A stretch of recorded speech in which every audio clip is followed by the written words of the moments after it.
There's currently 10 rappers wanted by police who are either on the run or waiting to be sentenced to prison, just like Tay K. He was a #1 wanted rapper, but he was caught and sentenced. You're young, but you're gonna have to make better choices. Do you understand? Yes, ma'am. So I'm gonna sentence him to 80 years in the prison, give him credit for any time served. However, Young and Ace is wanted for crimes he's committed while actively being investigated for the passing of Julio Fulio. Rapper Young and Ace arrested by Jacksonville Beach police around midnight. We good after that? We just gotta go to the back. You gonna get the camera? We'll take pictures. Stay back here. Yeah, back behind. The feds just shared new evidence against Young and Ace, resulting in his arrest. It reads, prosecutors in the Julio Fulio trial played Young and Ace's music video for the song Game Over. The song is a diss track to Julio Fulio. This resulted in a witness exposing Young and Ace. It reads, witness who partied with Fulio the night of his passing reveals she dated Young and Ace's brother Trayvon Bullard. Fans believe testimony during Alicia Andrews' trial will lead to an ATK RICO. Some point when you were younger, did you date someone who was associated with a rapper by the name of Young and Ace? Yeah. What is Young and Ace's real name? Keontae. Is that Keontae Bullard? Mm-hmm. And who were you dating that was related to Mr. Bullard? Trayvon. How is Trayvon Bullard related to Keontae Bullard? They're brothers. When did you date him? In 2018. And did something happen to him? Yeah, he passed away. When did he pass away? June 5th, 2018. And how did he pass away? He got... Was that a part of this rival? I'm assuming. The prosecutors would then ask for more information about Young and Ace, hinting towards his involvement more and more. So sorry, not the meaning of ATK, but that Young and Ace is a part of ATK. Did you say whether you know that? Yeah. Okay. ATK and 6 Block, do those two groups get along? No. Right. Charles Jones, just for the jury, is a part of 6 Block, is that correct? Yeah. And Young and Ace is a part of ATK, is that correct? Yeah. And to your knowledge, Alicia Andrews is not a part of either of those groups, correct? I don't know. I don't know her. All right. Miss Albritton, going back to these drill rap videos, in particular the song of Charles Jones about your boyfriend, is that When I See You? Is that the song that you're talking about? I guess, yeah. And that's one of the music or drill rap videos that you don't like, is that correct? I don't care for them. This resulted in a viral tweet reading, "This Julio Fulio trial is crazy. Baby, the feds are watching. Whoever Young and Ace is, they drafting up the RICO. They said ATK stands for Ace Top Getters." Due to this, it was announced Young and Ace has now canceled all his tour dates that were scheduled to take place this month. It looks like the feds are trying to limit Young and Ace's ability to make money and to stop him from getting more famous. Jacksonville police and I don't know how they be doing it, but they always call around and cancel my shows. What's up with y'all? What's going on? Why y'all want to cancel my show? I don't even live there in Jacksonville. Why y'all want to cancel my? Why y'all trying to my money? Yeah, man, y'all trying to my life. Cause y'all worry about what I got going on. I ain't with y'all. Y'all canceled all my shows, but I just had a show in Temple. Y'all got my show canceled in Tampa. I had a show in Virginia. I called, got my show canceled up. I had a show in Gainesville. Y'all canceled my show in Gainesville before. Daytona. You feel me? Like, what's really going on? The reason for them going after Young and Ace is because of the ongoing Julio Fulio trial, which revealed evidence that Young and Ace sent a meme to one of the people charged for taking out Julio Fulio. The state presented a picture from Gathrigh's cell phone taken one day after showing a bottle of Don Julio. The detective testified that, based on knowledge, this represents an insult to the rapper Julio Fulio. But Jacksonville police didn't keep quiet about Young and Ace. They let the world know and called him out in a press conference. Furthermore, it was found that the shooters are members of or affiliated with rival gangs of Jones that go by ATK and 1200. Jones was part of the 6 block. Detectives believe that the ATK and the 1200 worked together to target Jones as part of an ongoing feud in Jacksonville. With Young and Ace feeling the pressure of police looking at his every move, he decided to close down his team ATK. As he tweeted, "Ain't no such thing as ATK no more, that stuff is gone and over with an Instagram video claiming he is done with ATK. I say no more ATK, it ain't no more. What you talking about? Niggas don't do shit. Niggas don't do shit. These niggas tripping. Everybody always got shit to say. These niggas. When it's time for the Lords to be paid, niggas be at? Got all this shit to say. Where the niggas be at though? Niggas need to get buried. When it's time to spend that money, where the niggas be? Always got shit to say, but don't be on shit, man. They don't get no feet wet or nothing, man. Niggas be talking, man. What's wrong with these, man? Talking about don't talk like me. Don't get the man. When I say no more ATK, ain't no more. It's clear Ace was terrified of getting caught on charges due to the team, so he separated himself, but it might already be too late. Because for some reason, Ace went on an interview with DJ Academics just 1 month after Julio Fulio passed away. Academics asked him if he was responsible for Julio Fulio, and Ace began laughing. I mean, some people feel like you were behind that.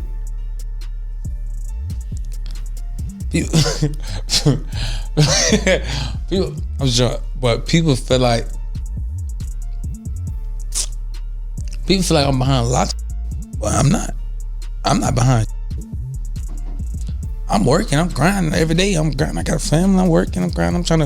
I'm trying to be big. I'm trying to be big.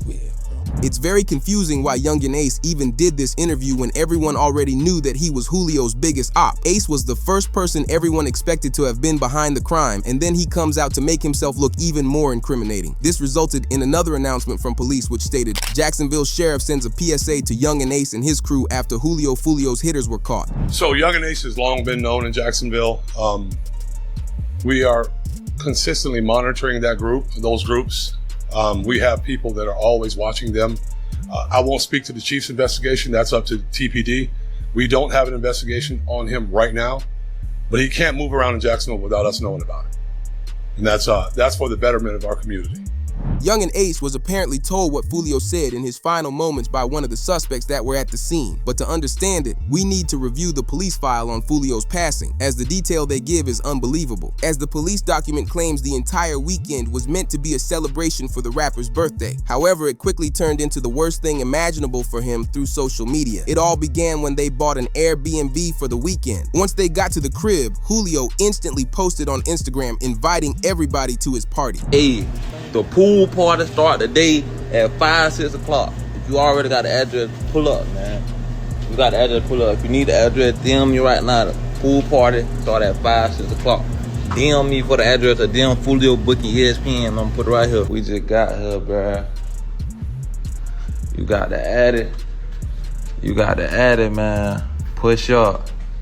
We just got to this bit. Tampa, Florida, man.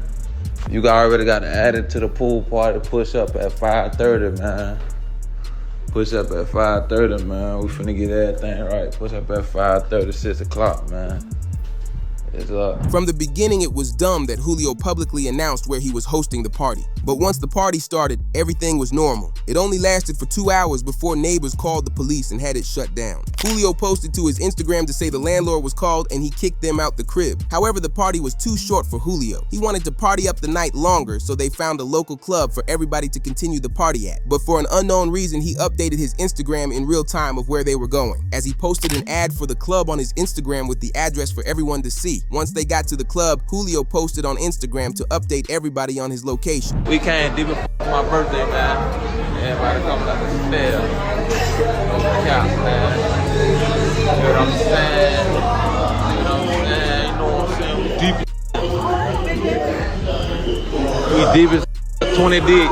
lit everywhere we go. This is unheard of for a rapper to do, as it's a major security issue if they let everybody know where they are. But Julio thought he was safe to do it for a certain reason that we'll cover later in the video. With Julio and his team continuing to celebrate at the club, his ops quickly realized Julio posted the address on his Instagram. Almost instantly, the 5 of them made a group chat to discuss what they wanted to do with the information. But what's weird was a street member said how Young and Ace allegedly put up $10,000 on Julio Fulio, which further motivated the crime if true. Hey, on everything I love, bro. On the dead homies, bro. I put it on everything, on my soul, on my kids. I'm the one that smacked Julio Fulio that night when he got at his birthday celebration, bro. You feel me? I ain't gonna show my face and give my identity away or nothing like that, but you know, I did that, you feel me? There was money on his head, you feel me? I rock with Ace and them boys, you feel me? ATK, you feel me? I be in Jacksonville heavy, you feel me? If you know, you know. But yeah, you feel me? I did that, you feel me? I handled that, cause, you know, Ace had that money on his head, you know, Ace had them put that 10K up. Told me to slide, told me to cause you know he got tired of that nigga running his mouth playing all the time, you feel me? So what had to be done, you feel what I'm saying? So I just handled it, you feel me? It was what it is, bro. Once Julio was done having his fun at the party, they had to figure out a place to stay the night. Julio's manager quickly found a Holiday Inn that was just down the street and they began heading over. But what they didn't know was 2 suspects were camping outside of the club waiting for Julio's team to make a move. They followed them to the Holiday Inn, and once Julio's manager was inside figuring out the room situation, 2 cars filled with team members pulled up to the scene, as 1 car pulled into the main entrance of the hotel while 3 men snuck in from the side parking lot on foot. At 4:38, 3 cars exit a vehicle and walked in the direction of the hotel. They murdered Jones with a handgun and 2. This barrage of fire also struck 3 additional victims who miraculously survived this incident. Let's look at this video.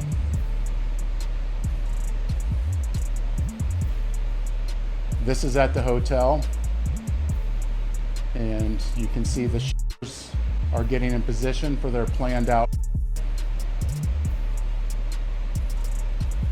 But in the Alicia trial for Fulio's passing, we heard what it was like from the moment of Julio being taken out, as Fulio's cousin testified on the stand about what happened, as he couldn't stop his tears while describing the scene. It puts into perspective the damage they do just because they can't get along. Okay.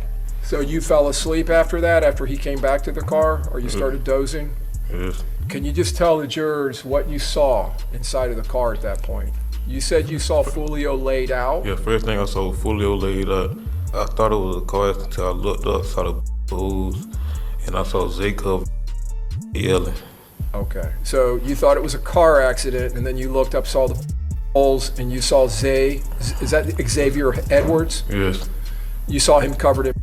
Yes. Okay, so he wanted you to look at his head because he thought he had been hit, and then when you tried to do that, you saw the in your arm? Yes. Where were you? Like on my... Okay. Close to my shoulder. Do you still have a scar from that? Okay. Do you recognize that as Charles Jones' black Charger? Yes. Okay. You okay? I'm good. You sure? Yes. Do you recognize the photograph? Yes. However, it seemed like ATK had been waiting for this crime to happen, because on the same day of Julio being taken out, Young and Ace dropped a diss track against Julio. Someone else close to Young and Ace also posted an Old King Von tweet which reads, "Game over, we won, stupid." To further prove the song was directly targeted at Julio, Young and Ace remixed a line from one of Julio's songs. Because Julio initially dropped the song When I See You, which had lyrics rapping, "Went out to eat on his birthday, 4 hit, 3 passed in the worst way. He kept dissing on me, now we hitting 23. And in the new Young and Ace song, he rapped 4 in the car and 1 of them gone, 3 got hit. What's crazy is Young and Ace's mother is also in on the street beef, as she was making fun of Julio on Ace's Instagram Live. These are my best friend. Hey, chat, y'all know what's going on though. Y'all stop playing with us, Khalil. You ain't for the churches, boy. You know what the fuck going on, boy. For get on your boy. And we want you that down, Fulio, Ludio, whatever shit. Cheers. Although there was another incident where they went after Julio Fulio's mother too. The news wrote Fulio's mom says she was targeted 8 times and named Young and Ace as the culprit. So now she's a mother. She's not involved. She was a nurse or whatever the case is. This is what I hear. She got 8 times. The police showed up and asked her, "Hey, ma'am, who shot you?" Guess who she allegedly said she her? Allegedly, she said, I got shot by Young and Ace. Young and Ace was on some type of supervised release at the time. Police go, I guess his probation officer say, yo, you got to come in now. And they're about to lock up Young and Ace for Julio's mom. But it was revealed why Julio thought he could get away with posting his live location on Instagram. An interview that was released just months before he passed had Julio talking about how he thought things were getting better with his ops. He talked to a few members of ATK and they were gonna make a song together to stop the crime against each other. No record. Y'all probably didn't know this. Even though I said what I said, my bro, me and J.Breezy supposed to be doing a Stop the Violence song. We probably gonna get that shit in motion. So I'm gonna just get that shit out of the way for the kids, for the youth and shit. And yeah, we gotta make this look better, man. You and J.Breezy have a Stop the Violence record coming. Yeah, that shit, it's talked about. I DM'd about it. My big cousin wrote about it too. He said he with it, I'm with it. But basically right now we trying to find a beat. But according to police files, this wasn't the truth. ATK members only did this to make Julio drop his guard so they could catch him lacking. It was clear Julio believed it because there's no other reason he'd post that many Instagram stories giving away his location. The reason for targeting Julio was because they wanted retaliation for ATK Mitch. Back in April 2022, Julio was stopped by officers and questioned about the passing of Mitch as they knew he was somehow involved. All right, so I ain't want to bring it up. I know you're gonna be upset. Mitch, there's some detectives I want to talk to you real quick about what happened to Mitch. How long that's gonna take? Not that long. Depends on you. They just gonna ask you what you know about what happened. After getting nothing out of him in the car, they took him to the police station to be interrogated. I used to come to my mama's house. I used to stay on the corner. He would come over there, show his, you know what I'm saying, support. What type of work do you do? What type of artist? You're an artist. Okay. As far as Mitch go, what are you hearing? Nah, really, I was in Miami when I heard the news. You know what I'm saying? I was down making music, and I saw posting on Instagram, Mitch.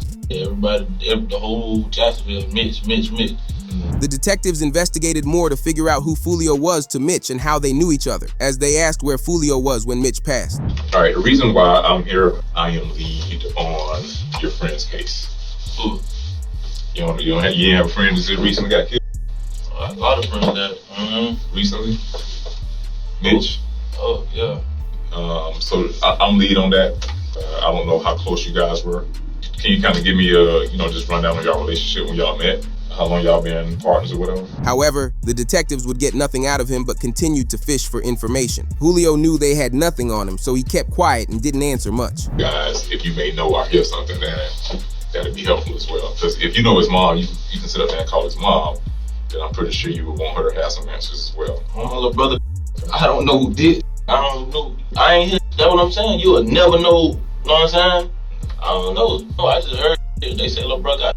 I was like, you know what I'm saying? I'm in Miami at the time though. You ain't tired of that, man? Yeah.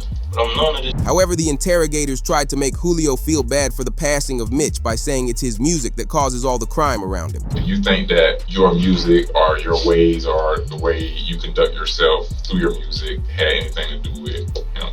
Nah, because even before I was rapping, it was, you know, get what I'm saying? Like, you can't just say it's my music, that's why somebody, you get what I'm saying? Okay, do you think it influenced someone or triggered someone, like the way y'all going back and forth with it? Do you feel that way? Nah. A song can't make no do nothing, bro. Ultimately, Julio was released from the police station after they couldn't connect him to the crime. But jumping back into the present day, we continue to see Young and Ace mocking Julio as he spoke about him in an Instagram live in a really weird way. He tried to say nice things about Julio, but you could tell it wasn't genuine. What you think about Julio thing, cuz? That's sad. Twin, I ain't gonna lie, bro. Y'all boys in the street, y'all didn't leave the streets alone, twin. All condone is that, but y'all just gotta stay. Y'all gotta. It's so funny, cause me, bro, like we cool, like we was cool and shit, you feel me? Me and him, like we cool. I was just so funny. I was just talking to them. I'm like, bro, you gotta stop the way, bro. You know, love y'all here. Like stop the way, bro. Like you know, I with your wrist, stop the way. With this in mind, the police would drop new evidence relating to Young and Ace being the lead behind the crime, as they believe he hired Alicia, Isaiah, Sean, Rashad, and Davion to do it. DJ Academics already assumed that was the case, and he told Young and Ace himself that he would be next. Whack 100 recently spoke about you, and he says you're next. Why would you say that, bro? Why would you wish death on me? Well, I don't know if he was wishing death. I think he's just thinking about, like, you know, in terms of, you know, people want to get the target, like the high profile target, and if Fulio is out of the way, now they're like, well, the only way to make another thing is you. Why wish death on me, bro? Man, bro, I've been living my whole life. I'm letting you get up on. I'm not letting nobody get up on me. So I don't. With his passing now, right? Does it mean that this whole situation is over? There's never no situation. You have to remember that Julio's team already went after Ace in an older incident that took out Young and Ace's brother, and it left Ace in the hospital. I'm trying to come for him. I try to hold RJ. I'm trying to hold him. I'm trying to RJ open the door. I open the door, I'm pushing him out. I'm like, I got you, bro. I got you. He had grab a shirt. I'm like, bro, I can't move. He tell me he can't move. I jump out the car. Cope open the door. Cope said, call it. It's Cope. As the police's final statement on the matter is why this has happened in Jacksonville for the last few years. They place a lot of the blame on the music as it motivates them to continue doing crimes so they have more to rap about. The drill rappers. You have drill down here. Oh yeah. I thought that was a Chicago thing. No, man, it's down here too, man. And the thing about it is we like to run them out of town. Like, there's a couple of them that they know they can't live here anymore. There was a particular song, was Vanessa Carlton? What's the name of that song? It's real catchy, everybody likes it. Yeah, 1,000 Miles. They sampled her song, and then they made a song, a rap to it, and they were talking about people that had actually been in Jacksonville. About 5 or 6 of them, right? They named in that song? They did name them. But that's what drill rap is. It's nonsense, but it's impactful because they're talking about people that have actually been, those people have parents, they have mothers, they have fathers, they have brothers and sisters that feel the effects of what's going on. They think it's a joke. However, the feds are working to ensure Kodak Black gets sentenced to prison, regardless of any issues he has. Warrant has been issued for South Florida rapper Kodak Black. Officials say Bill Capri, better known as Kodak Black, violated the conditions of his pretrial release. This mugshot is from his initial arrest last year when troopers pulled him over for driving with an expired driver's license and tags and found drugs on him. Kodak made a terrible mistake before his court hearing, which got him arrested. The news wrote, according to Broward County, the Kodak Black felony trafficking and possession trial is set for late 2025. The rapper is being taken to trial instead of being sentenced to a rehab program. Hey, look, come here. I'm not gonna arrest you on all right? This is just for the time being. Come on. Come on, fish lane. All right. You know your license is no good. But I'm not too worried about that. That's a ticket, right? That's a ticket. Are you? However, right before his court hearing, he went on Instagram speaking about using a certain product, the same stuff made on the TV show Breaking Bad. Yeah, it must be off today because he eating good. What you mean? You mean like as in like I must be off it or I must like not be on it? What you trying to say? Whoever the his name, Mellow Fellow. You don't know me. I eat good. I eat good every day, all day, yeah, man. High or not, yeah. I'm being a. I tried it though. You said keep. I don't keep for real. But I'm gonna tell you how to say it right now. Man, everybody be on. It's helping every. You feel me? That's why I said that. That's why I had said that, you feel me? Kodak's court hearing didn't go well. A reporter from the courtroom wrote, chatter in the courtroom between prosecutors and law officials makes it sound like Kodak isn't being given another chance. It's time to face a sentence, but for how long? But Kodak didn't take this well. He went on TikTok Live looking terrible. I like that. All right, DP, thank you, brother. Yeah, you was born. All right, coming up next, I want to play some Drew Hill. I got Camper, I got Anita Vega, all on the way. My name is QB Rodriguez. I'm in for Shelby Russian today. Hot 105.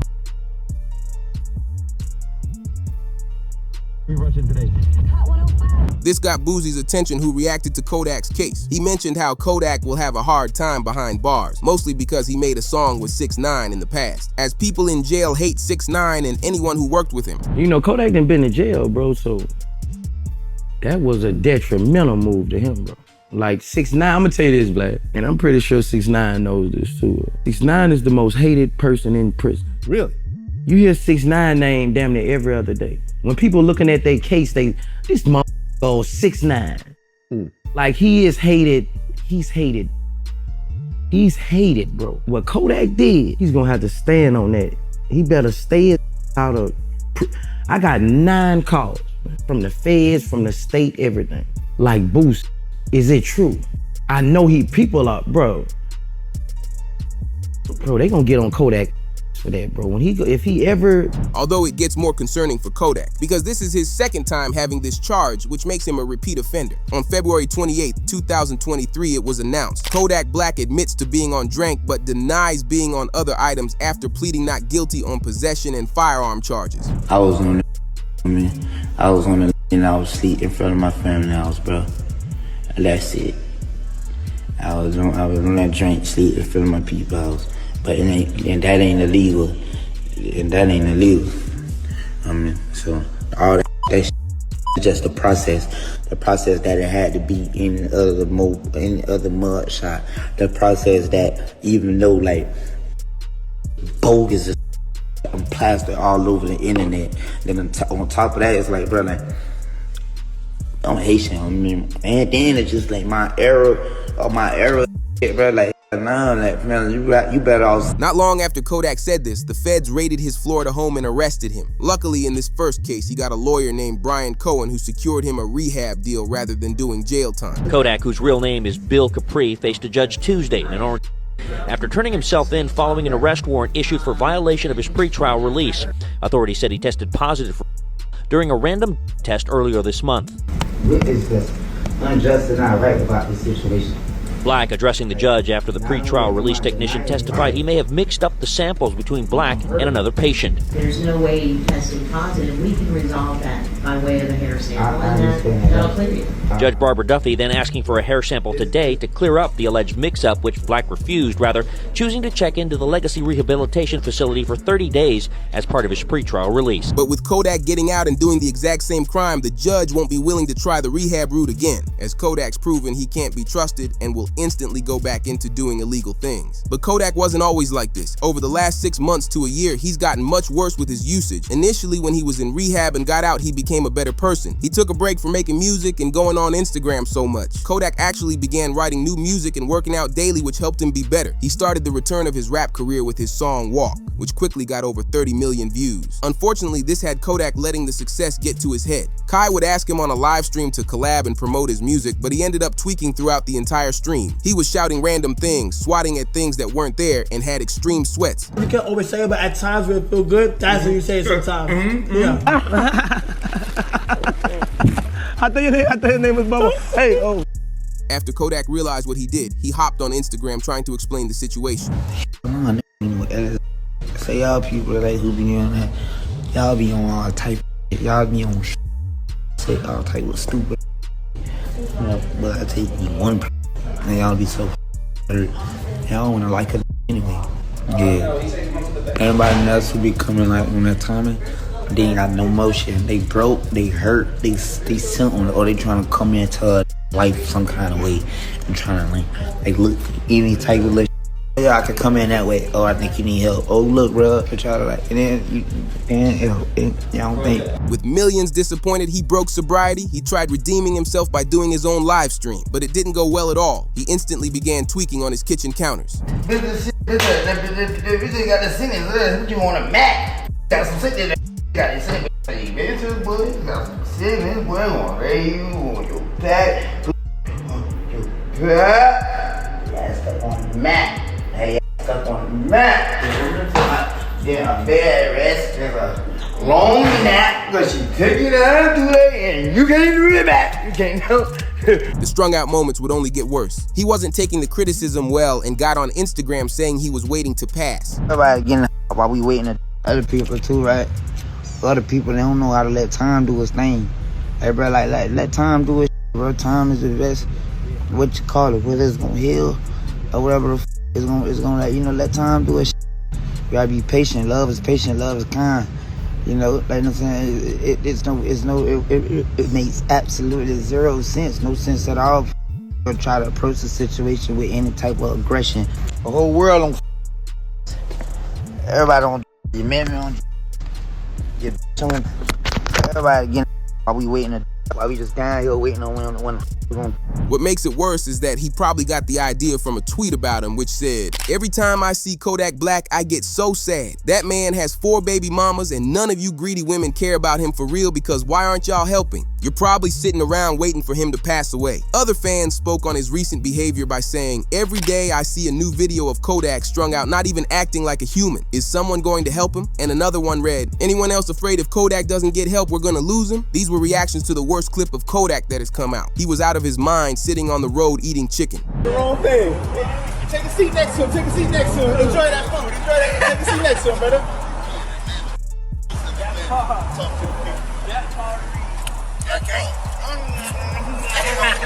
Oh, hold on, please. I want to be part of bro, I want to join them, bro. I want to be down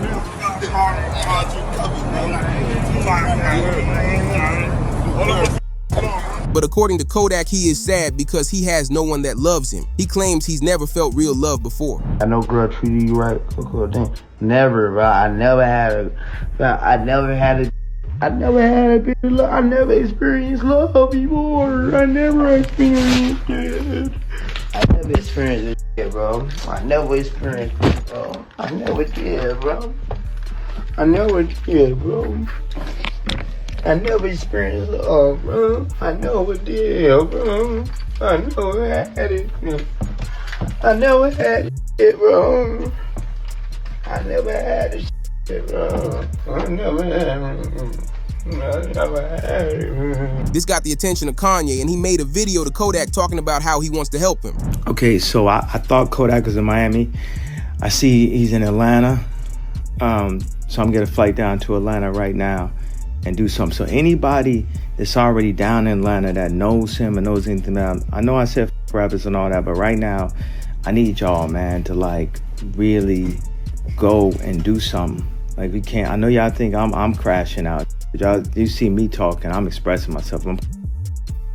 And look, man, please don't. I know I said a lot, and just let me go down there and go help this man out. As it's clear, he needs serious help. The people that are currently around him don't care to get him the help he needs. Instead, they're happy capitalizing off viral clips they record of him tweaking, just like he did in this video. I'm Drake's favorite rapper. Who? I'm his favorite rapper. You Drake favorite rapper? Yeah. Nah. He always say that. Even his people always say that. They always say that. Even when he, you know what I mean? Even when he ain't around, so and shit like, oh no, it's for real, bro. You just got it. But Kodak was acting like this for months on end, which got Bunk's attention, who tried being there for Kodak. But right now, man, we worried about you. You don't look too healthy. In front of outside looking in, it's obvious that you're a and I don't believe for 1 second you just doing for your own enjoyment. Nah, you trying to find something to fill up that void that's within your chest. See, I've been where you at right now, but by the grace of God, I'm clean. Them strongholds have been pulled down. Them chains are broken. So I'm qualified to talk about this. You got to make a decision, bro. You got too many people looking up to you. And from one father to another, got to set the right example for your son. This coming from somebody who genuinely cares. So if you come across this video, you want to sit at the table, break bread, man, holla at me. Of course, this didn't get through to Kodak or help him because the next week a fan came up and said he loves when Kodak is sober, which Kodak got angry at. Say I love when Kodak's sober. Change sober. I love sober. That nigga's going for 2. I know it's sober. For what? For what? Look at all this money. Look at all this cash. Sober for what? Too young sober. Young sober. But that wasn't enough for Kodak because he went to a Ravens game and looked completely out of it. NFL fans are worried for rapper Kodak Black's health. He appeared off while showing love to Lamar Jackson and the Ravens. Hey Kodak, what you gotta say about the Ravens, big G? I love the Ravens. Hello. Hey, what about that boy LJ, man? What you gotta tell the flock about that boy LJ, man? Yeah. Hello. Yeah. Hey, that boy Yak in the city. Yeah, Yak in the city. I live out here. Hello. Yeah, Yak in the city. Baltimore, let him know. This was the last straw for Kodak Black because he needed help badly. Thankfully, 2 people reached out to him when it was reported. Wallow and Gilly give life advice to Kodak Black saying, don't ever doubt yourself. You got them babies counting on you. Don't ever doubt yourself. You got them babies counting on you. There's gonna be times where you're gonna doubt yourself, you're gonna be in pain, but them babies counting on you. You gotta be here. And I'm telling you that because a lot of people get around you and they see your success and they say, oh man, a lot of people need you, and they yes man you. I ain't here to yes man you. You know me, every time we connect with you, you know I got love for you. Not because I need you, I got love for you because you're a young cat and I was young, Gil was young. Live. And I'm telling you that because you see that love that lady get, you see how you light up when I talk about your babies? Live. These people wanna laugh, they wanna joke, they wanna criticize. They don't know your pain, I don't know your pain. But I know one thing, them babies counting on you. Trying to reason with Kodak on his recent struggles as his life is much bigger than just him. According to Google, Kodak Black has 5 children while also being the breadwinner for his own personal family. But did you know what he did the following day after? He was invited to the White House and became the first rapper to tweak at the White House. So like imagine a world if all of us was just one color. If all of us was just blue or green. Oh, if everybody was smart, you gotta have some dumb people. Oh, what if everybody was rich? Who's gonna take the trash out? But Kodak looked to take responsibility for his actions as he began apologizing on a podcast. I'm honestly, I'm sorry to everybody. I'm sorry to the people who I heard it. I'm sorry if you don't understand me. I'm sorry if you just don't like me. I'm sorry, and I'm sorry. And I'm sorry to everybody that I've wronged. And I'm so sorry to all the times I made my mom cry. And I'm sorry to all the girls whose heart I broke. I'm sorry to young Miami. You know what I'm saying? For kind of disrespecting her and stuff like that. She accepted my apology. She did? But we finally saw Kodak respond to Kanye after a couple of weeks as he said, Kanye's a real one. You know why he's a real one? Kanye's the only guy who still likes Diddy. I'm pretty sure the Fed's gonna seize all his accounts. Kanye just did some real stuff. I'ma do a collab with you so bro can get some money and stuff. Yeah. Kanye a real one. You know why you a real one? Cause I'm some whole Kanye the only still did it because he know he ain't a lot of the other look at me. I'm clean yeah. And why Kanye But most, if not all of these videos will be shown to the judge to prove that Kodak needs serious help. He can't be trusted in the free world and needs to learn a lesson about using in jail. But let us know if you think Kodak needs to go to jail or rehab in the comments. But the rapper at the top of the wanted list is Diddy, who was just exposed for being involved in more crimes. Which of those 4 is it when you talk to him about Tupac? It was really about both of them. Either one. It was Tupac and Suge, you mean? Yeah. After the release of the new Diddy documentary titled The Reckoning, evidence suggests Diddy offered $1 million to 40 gang members at an event to take out Tupac. This would get the attention of the Las Vegas police where it was announced. The Las Vegas police made notes about 50 Cent's The Reckoning Diddy documentary, where never before heard evidence was shared about Diddy paying $1 million for Tupac's passing. Sources expect Diddy to be charged with the crime. This is what 50 Cent has always wanted. Even before he made this Diddy documentary, he tried exposing Diddy in a post reading, 50 Cent says he doesn't like Diddy because he had Tupac hit. I hate when they leave me to talk because I always say the wrong thing. I always say the wrong thing. Last time they left me, I said something about cuffing. You saw that? You saw that clip? Yeah! I gotta stop doing that kind of shit. I've been talking to a therapist trying to help me with the I'm saying. I said crazy shit. No reason. Oh wait, maybe I said it to my boyfriend because he got Tupac killed. However, the Las Vegas police have already been investigating Diddy for this crime, and some of the evidence is concerning. Beginning on November 18, 1995, Tupac was photographed with Diddy's baby mama Sarah Chapman. Diddy described Sarah as being his dream girl. Once he found out she got with Tupac, Diddy got extremely jealous. Pair this with Tupac's career also taking off in the 90s and becoming one of the biggest artists. Diddy wanted the spotlight for himself. This is what resulted in Diddy's first attempt on Tupac, as Tupac claimed Diddy was involved. I believe so. I do believe so. I have proved things that I could say that will back up my claim, but this is not for the world to know about. You know what I mean? It's between me and him, and only he knows. So every time he say it didn't happen, or that's the only thing that made this become an issue to everybody. I was acting. Who gets shot 5 times in acts? Oh, I didn't get shot 5 times in A Vision. I only got shot once because they found the book.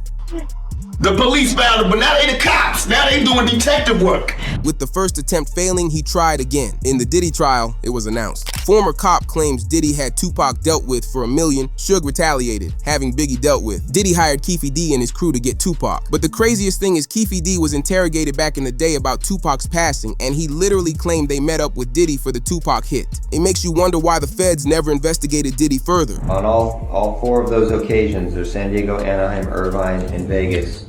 Which ones do you actually talk to Puffy at? Every one. Every one of them. Which of those 4 is it when you talk to him about Tupac? It was really about both of them. Either one. It was Tupac and Suge, you mean? Yeah. With rumors of Diddy being involved with the Tupac passing, he jumped on The Breakfast Club for an interview where things took an awkward turn. They asked Diddy about the rumors, and he tried to shut it down immediately. Now, it was this documentary that claimed, which we know wasn't true. Yeah, check this out. We don't talk about things that are nonsense. We don't even entertain nonsense, my brother. So we're not even going to go there, with all due respect, but I appreciate you as a journalist asking. Thank you. Because listen, 7 years ago, I'd have been like, yo, did you hire somebody? But no, you do it like a journalist. Yeah, no, I mean, we wouldn't even get into nonsense like that. You know what I'm saying? It's nonsense. Which we never believed, by the way. Yeah, thank you. But new reports revealed Diddy faces questions about his alleged role in Tupac's passing after being mentioned 77 times in a new legal filing. Keefe D, who was the one in charge of setting up the hit after Diddy allegedly paid them, said it was Diddy's wish to take him out. Even a writer who wrote Tupac's biography claimed that Tupac wasn't meant for all the street stuff because Tupac was just playing a role in the street game, as he claimed Tupac couldn't defend himself and didn't even know how to use a firearm. Because he died because all these guys sold him this lifestyle idea, but he wasn't it. He couldn't fight. He had no athleticism. He didn't know how to shoot.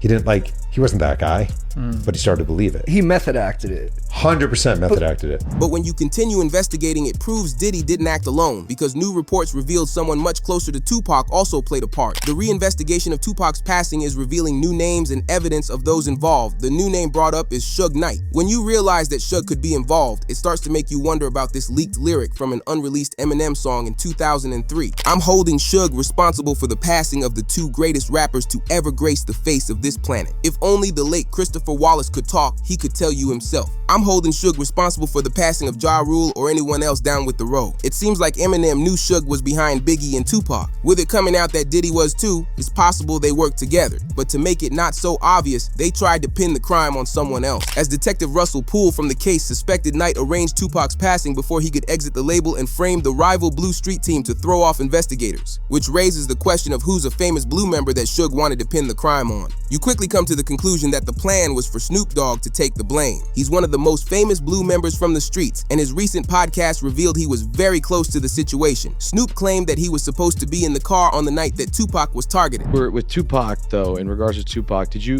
I heard a story, did you give him different advice that night on where to go? I didn't give him no advice. Right. We wasn't seeing eye to eye. Right. So. Saying during the Tyson. Yeah, this incident that I'm explaining to you right now was the day before that. Okay. So when they got to Vegas, they went their way, I went back. I mean, when we got to LA, they went to Vegas and I went home. That's why I wasn't in the car with them. They were supposed to be together, but because of an argument they had in the days prior, they were on bad terms and Snoop didn't go. The last time me and Tupac was on the same page, and I did an interview with Angie Martinez, and she asked me, how did I feel about Puffy and Biggie? And I told her that I like their music and I want to do music with them. Bro didn't like that, Tupac didn't like that, so we had a misunderstanding. So on the flight back to LA, I didn't feel comfortable around them for what they had did, as far as I didn't let my security ride with me. So to protect myself and to, you know, prevent from happening, I slept under a blanket with the knife and the fork just in case something was to go wrong, but it didn't.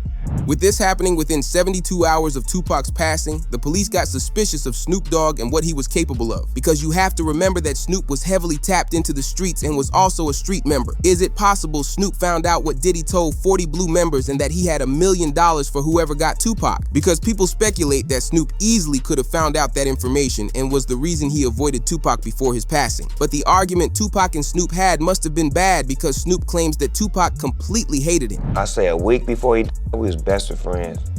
2 days before he died, I don't think he liked me. Why? Because we was in New York, and it happened. New York, they shot at me and did all kind of shit to me, like just the worst you could think of, and I forgave him. And went and did an interview and was asked, how do I feel about Puffy and Biggie? And I was like, I like it. I want to do some music with him. And that just rubbed Cuz the wrong way, like tried to kill me, out at you, and you talking about you want to do a song with him. I wasn't thinking about his emotions. I was thinking about the way I felt at the time. I wasn't into no controversy. I liked his music. They was our friends. We was all friends at one point. This video footage of all of us hanging out. Although the physical evidence from the Diddy trial gave the courtroom chills when Keffe D explained how Tupac was taken out. On September 7th, 1996, Tupac was in Vegas with Suge Knight. They went to the MGM Grand to watch a Mike Tyson match, and once it was over, they spotted Blue member Baby Lane in the lobby, which quickly led to a brawl. Suge Knight and their entourage went to the Mike Tyson at the MGM Grand. Keffe D and his nephew, Orlando Lane Anderson, and 2 of their friends were also there. Keffe D told LAPD Detective Greg Kading more than a decade ago, in a proffer that couldn't be used against him, the shooting was retaliation after Tupac jumped Orlando and up at the casino. Surveillance cameras recorded the fight. Tupac was angry that Lane had stolen his necklace years prior in Compton. Tupac, Suge Knight, and the entourage left the casino quickly. Security quickly came over and broke up the altercation, but this situation got Baby Lane angry. Tupac and Suge went back to the hotel to change their clothes for the night, and at the same time, Baby Lane informed his team that Tupac went after him in the MGM Grand. In case you didn't know, Baby Lane was in the same crew as Keffe D. With them all knowing about the $1 million bounty and Tupac having an altercation with Baby Lane, they thought this was the perfect time to do it. Once Tupac was ready, him and Suge got into the BMW to head out to a club. Once they stopped at an intersection, the crime would happen in the middle of the street. Knew about Tupac's concert at the Club 662. Members, including Orlando and Keffe D, jumped in their white Cadillac and started cruising the strip looking for the offender. Before long, they finally spotted Tupac's caravan. At the intersection of East Flamingo Boulevard and Koval Lane, the white Cadillac pulled alongside the black BMW with Suge on the driver and Tupac on the passenger seats. The back window of the Cadillac rolled twice in the chest, once in the arm, once in the thigh. Initially, the feds had no idea who actually did the crime, but they knew something was up with Keffe D. But in 2019, Keffe D would come clean about the situation and revealed how they pulled up on Tupac. And Bubble Up was the driver, and Baby Lane and Freaky were in the back seat. We was just all in the car together. Just saying that. This was the white Cadillac. Yeah. So you guys are driving around, and then you hear these girls say, Tupac, Tupac. Got to the light. He was gonna go drink, and he happened to be hanging out the window. He's hanging out the window like he was in a parade. Tupac. Yeah, he was. So what happens next? You said that as you're driving up towards the BMW, with Suge driving and Tupac in the passenger seat. He explained it happened so fast because he claims Tupac was reaching for a firearm once they pulled up, but that isn't confirmed. You said that as you're driving up towards the BMW, with Suge driving and Tupac in the passenger seat, and you said that Tupac pulled out a... It looked like he was reaching, yeah. Yeah, it did. Okay. Yeah. Did you actually... No, once he got the reaching, I got the ducking. So someone from your car That's what happened. started... at Tupac and Suge. It's possible this was Keefe D's way to try and claim it was in self-defense, or it's possible Tupac actually did pull out a firearm, but only Keefe D really knows. It's important to note that Keefe D wasn't the actual one to do it to Tupac. It was Baby Lane, who was also in the car with him, that did the crime. It's just strange that the police never investigated this situation fully so that they could arrest Baby Lane on the charges. Because on the night of the crime, the police interrogated Keefe D. They knew he had something to do with it, but couldn't put the pieces together. Lane starts. You say Suge looks over, he sees you. He looks right at you. Yeah, he looks at me. Okay. When he looks over at you, and then Tupac's busy getting. Evidently, the story is Tupac's trying to either get out of the back seat or something. Yeah. What do you see happening inside of their car? I seen him going Suge head. I thought he was. So Orlando was in his car across Dre.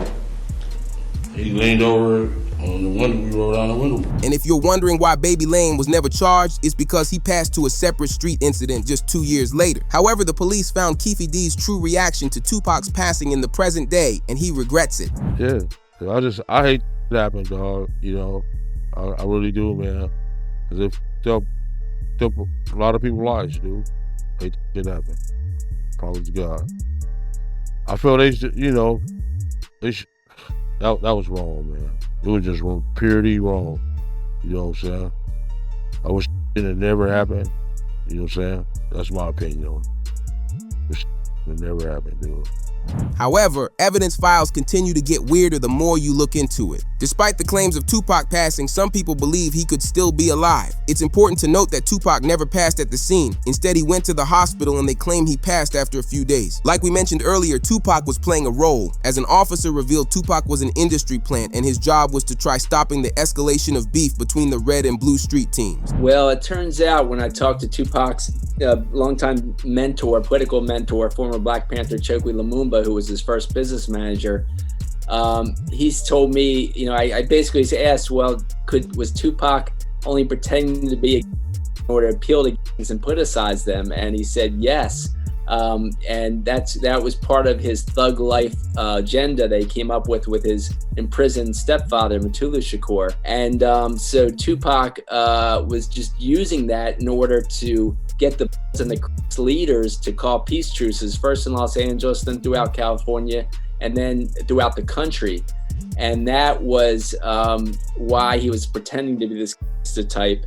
And really, he was just an intellectual prodigy. The plan was actually working because Biggie and Tupac were friends until the first attempt that Diddy took on Tupac. With the street rivalry escalating as a result of Tupac being targeted, it only got worse until the night that Tupac was taken out. But what's interesting to learn is that Suge Knight, who was in the car with him, believes that Tupac is still alive, which we'll share later in the video. Because in the files, there's an interview from a rapper named Tretch in 2010. Tretch and Tupac were close friends back in the day, but in the middle of an interview, things got weird. The interview was asking Tretch questions like normal, but once he put the camera down, he asked about the last time he saw Tupac. Keep in mind, this is 14 years after Tupac's passing, but Tretch answers the question like it's totally normal. He doesn't question why this reporter would be asking this over 14 years since his passing, as Tretch responds saying, "Last time I saw him, he was in Cuba." So if you ain't ready for it, get on the sidewalk. One last question. Nobody knows. Y'all good? Yeah, we good. Thanks a lot, man. We good. Last time I saw music. A couple weeks after the interview clip leaked, a website posted video of what looks to be Tupac down in Cuba. That's Pac, man. He was the outlaw. And Reg from Holla Back is trying to be friendly and get autographs. Holla Back exclusive, baby. Holla Back. This created the Tupac is alive in Cuba theory, but it doesn't seem like just a theory anymore. Because Suge Knight, who was in the car with Tupac, claims he was alive and well in the hospital. As Suge says, and I quote, "When I left that hospital, me and Tupac were laughing and joking. I don't see how somebody can turn from doing well to doing bad." I mean, when I left that hospital, me and Pac was laughing and joking. So I don't see how somebody can turn from doing well to doing bad. So you seriously think that he might still be alive? I'm gonna tell you this, Pac, you never know. This makes people really wonder if Tupac passed. Suge Knight was one of the closest people to Tupac and would have checked up on him daily at the hospital after the incident. When you also factor in Tupac was an industry plant who had the specific role of trying to make peace in the streets, is it possible whoever was in charge of Tupac decided it was too much risk for him at that point, so they faked his passing at the hospital? It's important to note that Suge has said this exact same thing in different interviews. It's not like he makes up a bunch of different lies as he goes about the situation. He remains certain that Tupac was recovering well in the hospital. So he was conscious on the way to the hospital? He was conscious on the way to the hospital. He was conscious in the ambulance. He was conscious after they did the surgery. What was the last thing that he said to you? They left. To make it even more concerning, after the interview, he was targeted at a club when a man used a firearm in his direction 6 times, which made Knight hesitant to tell the police anything because he believed it was because he spoke about Tupac being alive. But it gets real interesting when Suge's son gets involved. Many people believe this was Suge's son just trying to get clout for himself, but some people actually believe him. In 2018, he posted on Instagram stating that Tupac was alive and living in Malaysia. In the following days, he posted again with a text conversation which said, "You said too much, time for you to go." With Suge's son worrying about his safety, he crashed out on Instagram and posted pictures of Tupac with modern celebrities like 50 Cent and Beyonce. He made it seem like someone was after him for leaking the information as he captioned the post, "He never left us. They'll be after me soon." But what do you think happened? Do you think there's any chance Tupac is around today, or do you think the feds need to look into Diddy and bring charges against him? However, a rapper that went viral off a crime he's accused of is David, as the police are investigating him heavily for what he did. I want people to know that in 2023, I did try and bring the situation to light, and a lot of people remember, I was having a lot of... It got so bad that David's legal team had got in contact with me to remove everything. Despite all the craziness that's going on, all the turmoil, the natural disasters, the pain and things like that this year, I just wanted to tell you guys. The LAPD came out revealing new evidence of David and Celeste, showing some of the last moments caught on camera. The news wrote, "David is not cooperating with investigators in the passing of Celeste, and detectives have identified a second suspect in the case. David still remains a suspect." This was huge to hear the police finally acknowledge that David is a suspect. However, TMZ followed it up with the report. Celeste was found frozen in David's car, which the medical examiner says will likely make it impossible to determine the cause of passing. The police still see Celeste's passing as a result of foul play, and an arrest can still be made if her cause remains undetermined. This resulted in many creators making videos on the update to say, "For quite some time, a lot of people were curious as to when she could have passed away. If she passed away at the beginning of 2025, why did she only just start smelling in September of 2025?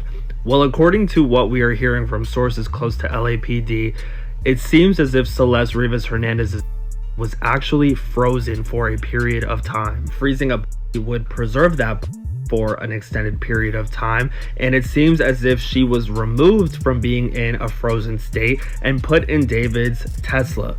And because of that, the medical examiner is likely not going to be able to determine a CO.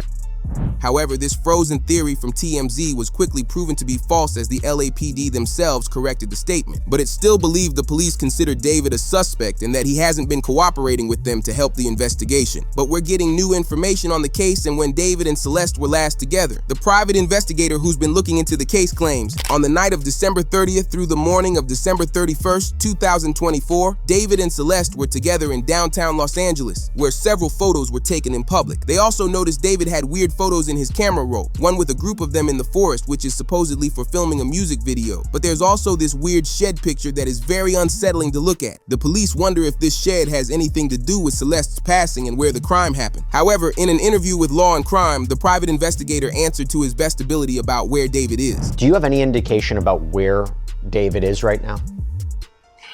I don't.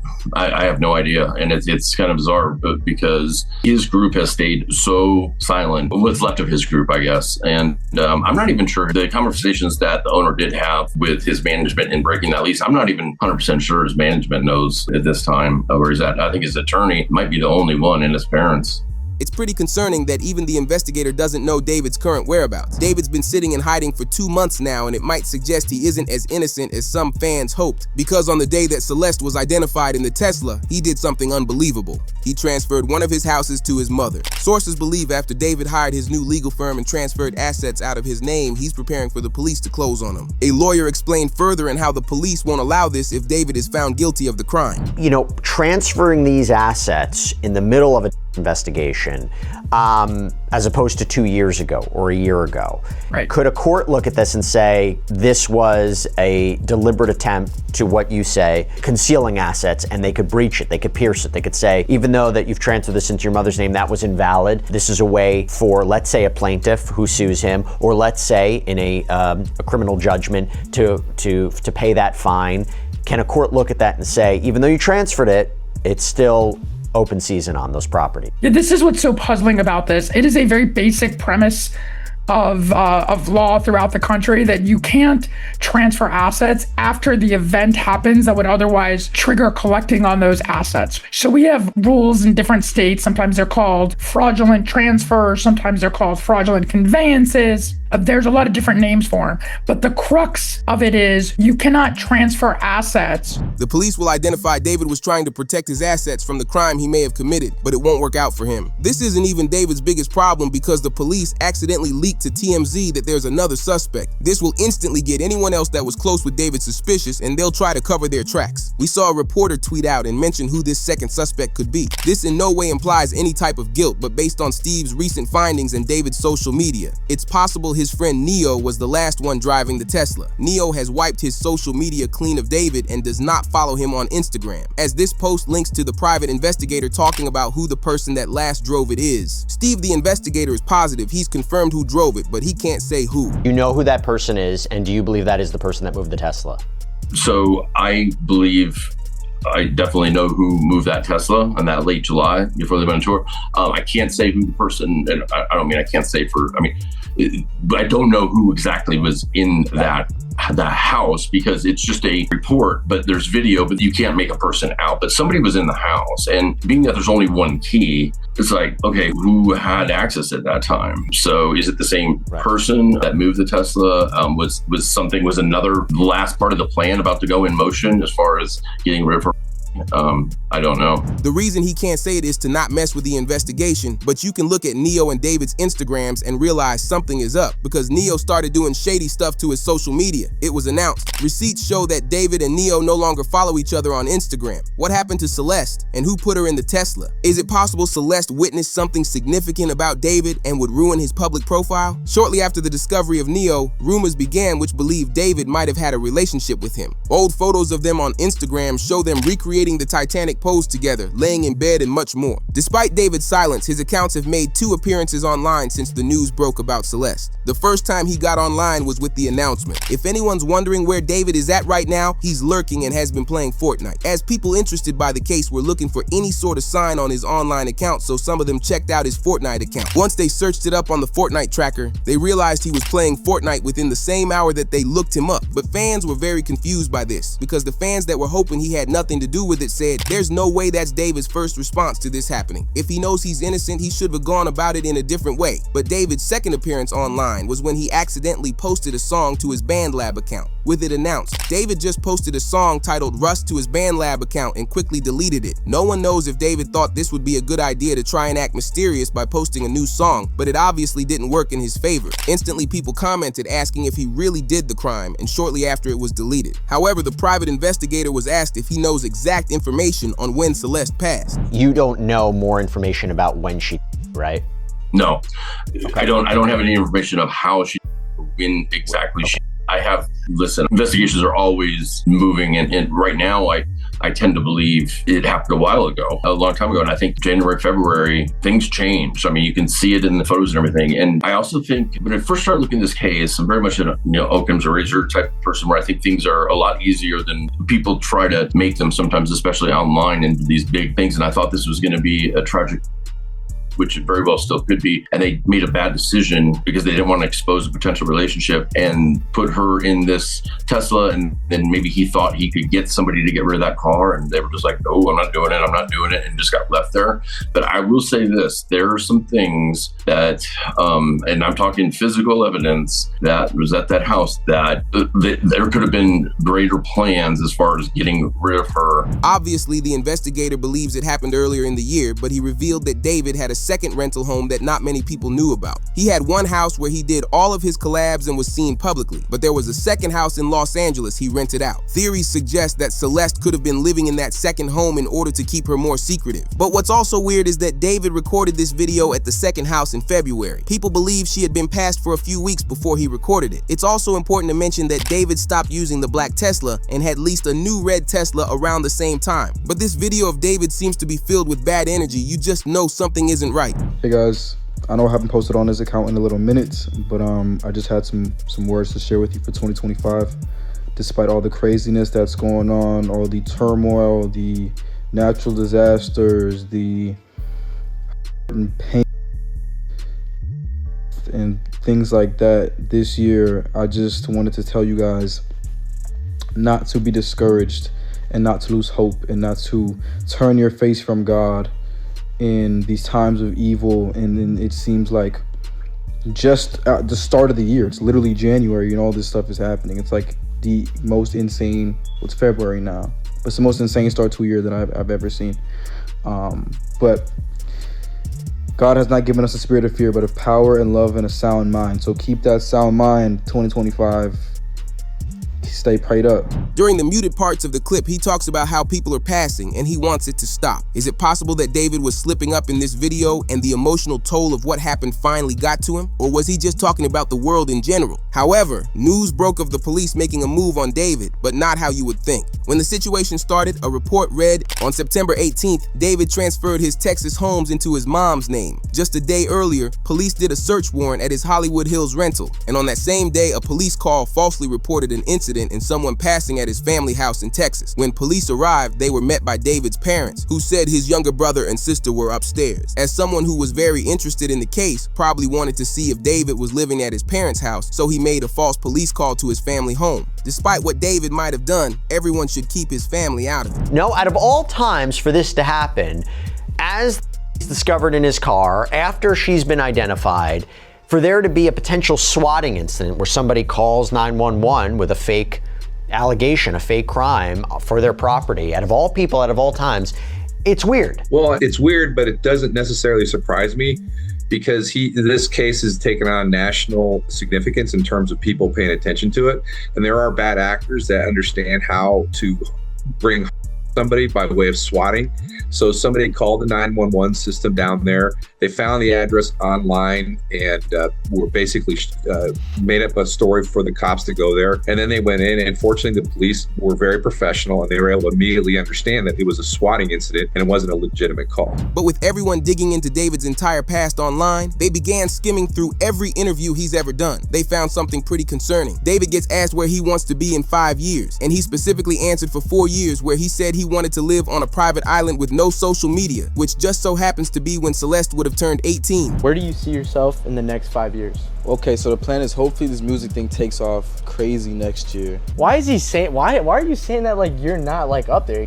Well, I'm not there yet, but hopefully it's like even crazier next year. And then I go on crazy year after year for the next 3 years. And then on the 4th year, I retire. And on the 5th year, I'm off the grid, living somewhere like on an island with this crazy crib. No social media, no digital footprint. I'm just gone. I'm just gone. In 5 years, I'm gonna be gone. Will you still remember me? Yeah, bro.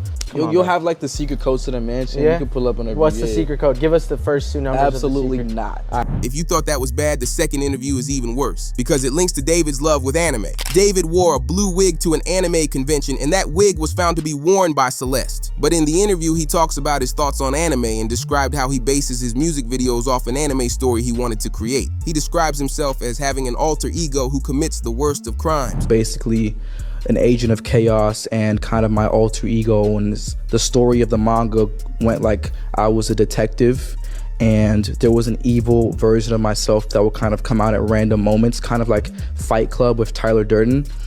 And he would commit the crimes that I would have to solve as the detective. So like when I was as the detective, I'd be like solving that I'm committing myself. And it was like a cool little story. I didn't think anything would come of it. Like it was in the vault for. One reply to the video said there's hundreds of crimes he could have used as his example when describing his alter ego, and he chose to say that. I can't be the only one seeing how obvious this all is, but there's more evidence the police found of David being with Celeste. As they covered the last time, there's public video of Celeste being spotted at a David concert. It turns out that David's younger brother would spend time with Celeste whenever David was busy with performing. However, a fan caught her on video heading backstage, and a report revealed if this video is accurate, it means Celeste was still alive on June 27th, 2024, allegedly seen backstage at a David concert alongside his brother. Look closely, she's wearing those Hello Kitty sandals.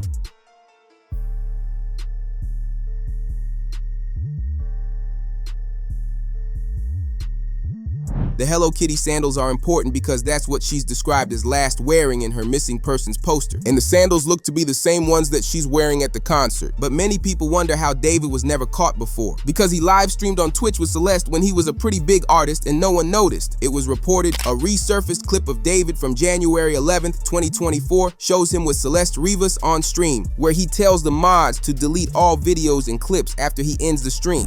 Yo, wait. Oh, look it. Answer that one. That's so mean if you don't answer Which that. one? What's good, David? Big fan. Big spot me. Oh, thank you. Mitchell. I gotta stop with him if you even. Are we need to delete this.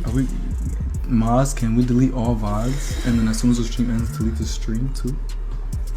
No one noticed with Celeste, but someone that used to work with David on music claimed he knew David was doing weird stuff before he met Celeste, but no one listened to him. Shortly after he tried saying something, David's legal team forced him to stop talking. And I just want to clear up that the stuff from 2023 was not about the Celeste girl that was obviously recently in the news. It's nothing to do with her. I didn't know about her. I didn't know she was.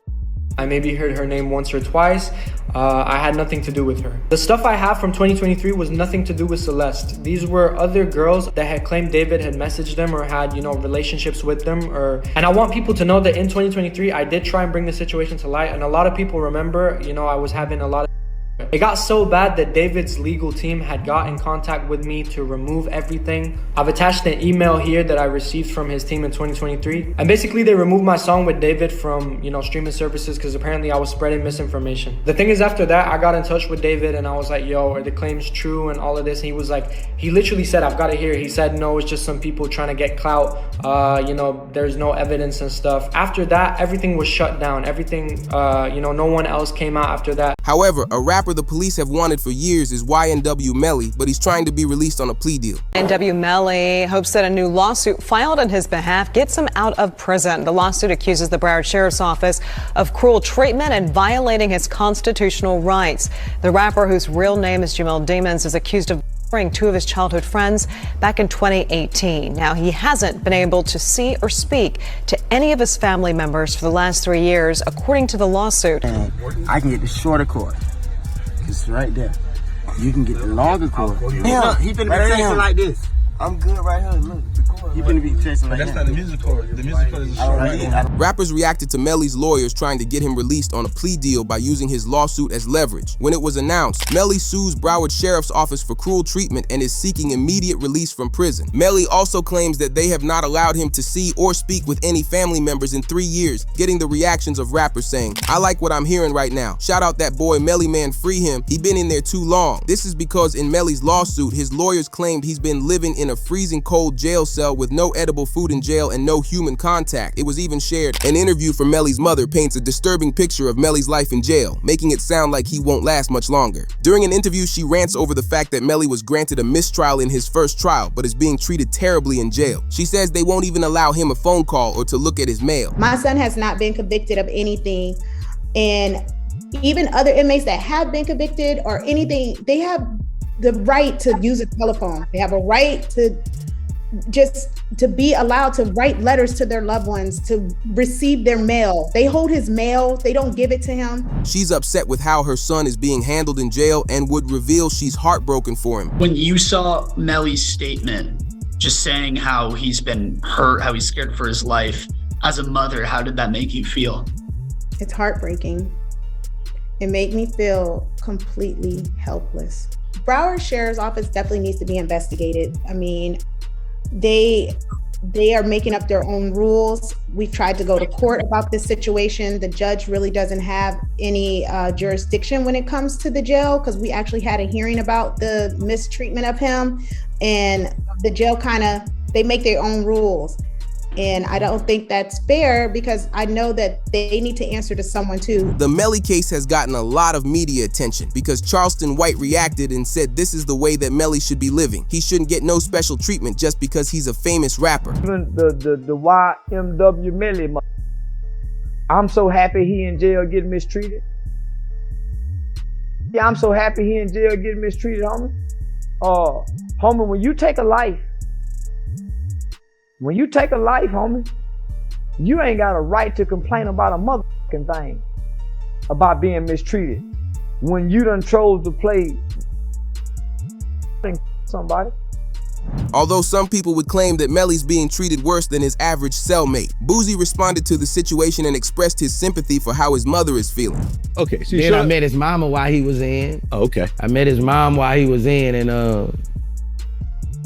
she real, bro. You know, she real. She's stressed out. I heard she had a...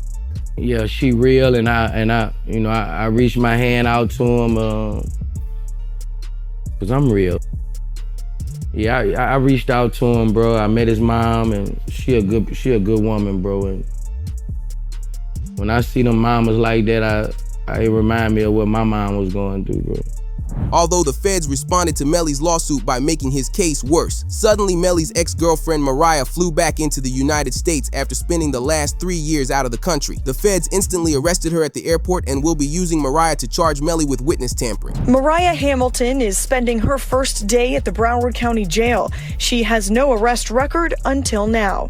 U.S. Border Patrol agents arrested her at Miami International Airport Monday after she arrived on an international flight. Court records show Hamilton was ordered to testify in Demon's first trial in 2023. The judge made Mariah agree that she would testify in the next Melly trial before she was released. Once she got out, she wrote to Facebook saying, "Thank you to my village. I love y'all so much. God's plan, not mine." Mariah seems like she's saying that she's gonna testify. It's not what she wants, but it's something she has to do legally. The main reason she's so important is because the feds claim they have phone data that reveals Melly forced her to not testify. They claim Melly is the one that made her leave the country so she couldn't incriminate Melly in trial. This witness tampering charge also carries a full life sentence with it, regardless if Melly did the crime to sack chaser in juvie. The state filing 6 new charges against Demons and 2 others who were allegedly involved. The charges include tampering with a witness, directing the activities of a criminal, solicitation or conspiracy to commit tampering, and unlawful use of a two-way communication device. Now, a couple of those charges actually carry a life in prison sentence if there's a conviction. The witness tampering charge is the main reason Melly can't use any communication in jail. Even YNW Juvie's father announced he knew that Melly witness tampered and explained how he did it using code words. There was this kind of crazy way that Melly was communicating. He wasn't allowed to use the phone, but he was passing notes to people, and then this person's calling this person and then that person. Saying like to me, they going through extreme measures, trying to cover up or convince people not to testify, like Mariah mom.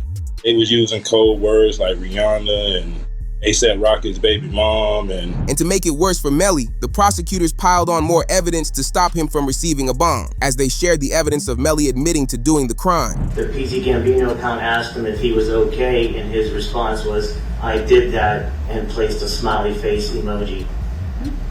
And the next message from 10/26/2018 at 16:02 from Eastern Standard Time.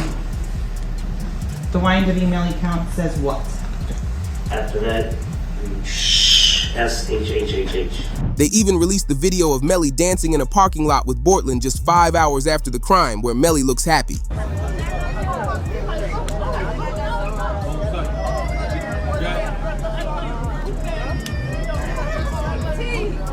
Melly still turned regardless of what happened this early morning.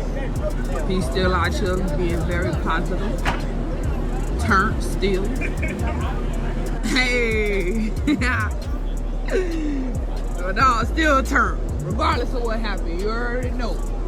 As he didn't show any sadness for his two best friends. But without Melly knowing, he was filmed again because he was recorded exiting the studio just minutes before the crime would go down. As you can clearly see, it's Melly that goes into the back left seat of the Jeep, the court documents report. The direction of the rounds travel from left to right in the car, which supports the claim that they originated from the back left seat where Melly was positioned. Even Juvie's mother confirmed where Melly was. Can you state your name, your full legal name for the jury?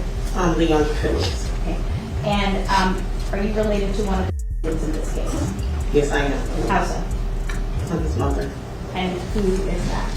Christopher Thomas. Ms. Phillips, did you see who entered into the occupants who entered into that gray Jeep? Yes. Do you recognize where your son entered that gray Jeep? Yes. Which seat, if you can identify for the jury? He got in the back seat on the right-hand side. Did you recognize the individual that got into the back seat on the left side, the rear driver's side? Yes. And who was that individual? Janelle. However, Melly's lawyer shared how the prosecutors admitted there was never a firearm found. So the first thing is I didn't have a firearm, so I can't know which firearm I'm going to use in order to replicate any of my tests. So I can't make tests for this determination because I don't know what firearm was used. Okay. But the feds responded sharing the evidence they found in Bortland's home. Melly's co-defendant Y&W Bortland was booked into a Miami jail Monday night and is being held behind bars on an out-of-county warrant. We just confirmed the warrant is out of Broward County for witness tampering. The warrant obtained by Law and Crime Network states as follows. On or about April 10, 2023, continuing through and including July 22, 2023, Cortland Henry, aka Bortland, along with others, did unlawfully and knowingly engage in misleading conduct toward another person with the intent to cause or induce them to withhold testimony. The warrant continues the alleged witness had been summoned by the legal process to the jury trial of Jamel Dimmons, aka Y&W Melly. The dates in the warrant are important. Jury selection for Melly started in mid-April, and a judge declared a mistrial on July 22nd, the same day the warrant claims Bortland allegedly tampered with a witness. It was announced by Bryson Paul. Here are the image of notes discovered during the home raid of Bortland's home, as it revealed drawings that Bortland drew which detail where the jurors were sitting and a description of what they looked like, as it looks like Bortland was going to do something to the jury members. To keep it real, this is sloppy.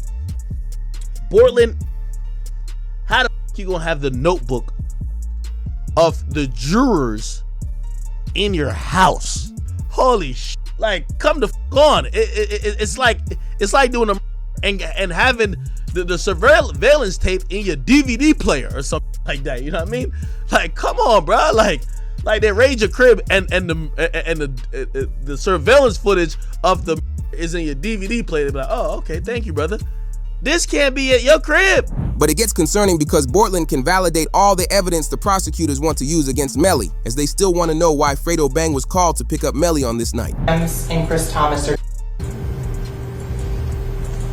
So what you're also going to find out is while Mr. Devins is out there on the side of the road, 4 in the morning, 4:42 specifically, he sends a drop pin, digital homing beacon, to his current location to one of his friends, Frederick Givens. Frederick Givens is also involved in the music industry, and he asked to be picked up. Frederick Givens then, about 11 minutes later, is sent another drop pin where Mr. Devins has moved a couple of meters. What you're going to find out as well, though, is these digital leashes, they have more than just phone calls. And new evidence they're trying to tie to the case has Melly in a Facebook post with Young Thug, as they're trying to say Melly is in the Red Street team because he hung out with Young Thug, who is on the Red team. Same thing, the use of the slap term, 5-point star, snake. He's saying he's YSL, he's hanging with him. And he puts up his Y&W for life hashtag on it with Mr. Devins has the big B hand signs displayed. Right, and see with individuals again, I'm assuming that's also Young Thug. That's also unknown. Yes. Also important to your investigation, correct? Yes. also publicly available for anyone to see and capture. Melly's lawyers wanted to stop this from being entered, but Melly didn't care, which caused the news to report this hearing marks the first time Melly publicly went against his legal team's advisement in open court. As Melly yelled at his lawyers,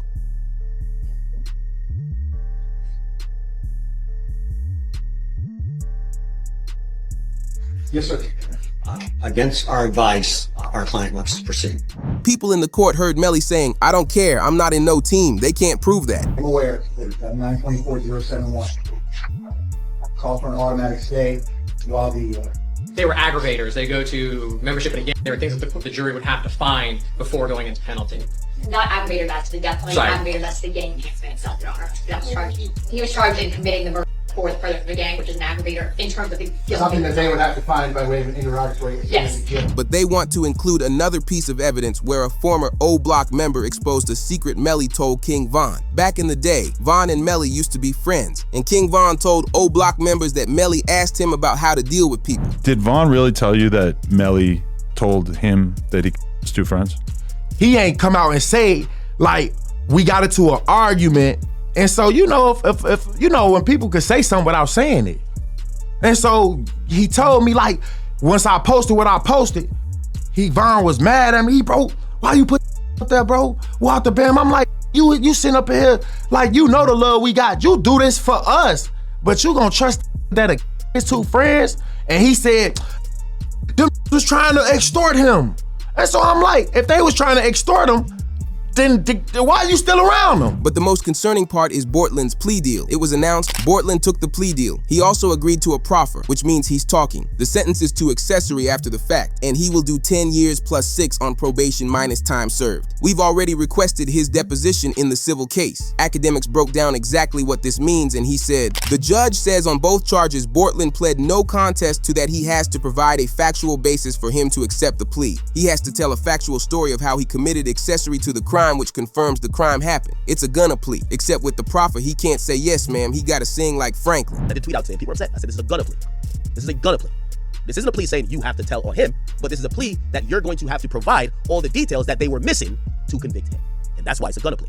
Why do I say he signed a gunna plea? Because YNW Melly, and I watched the case, we covered it.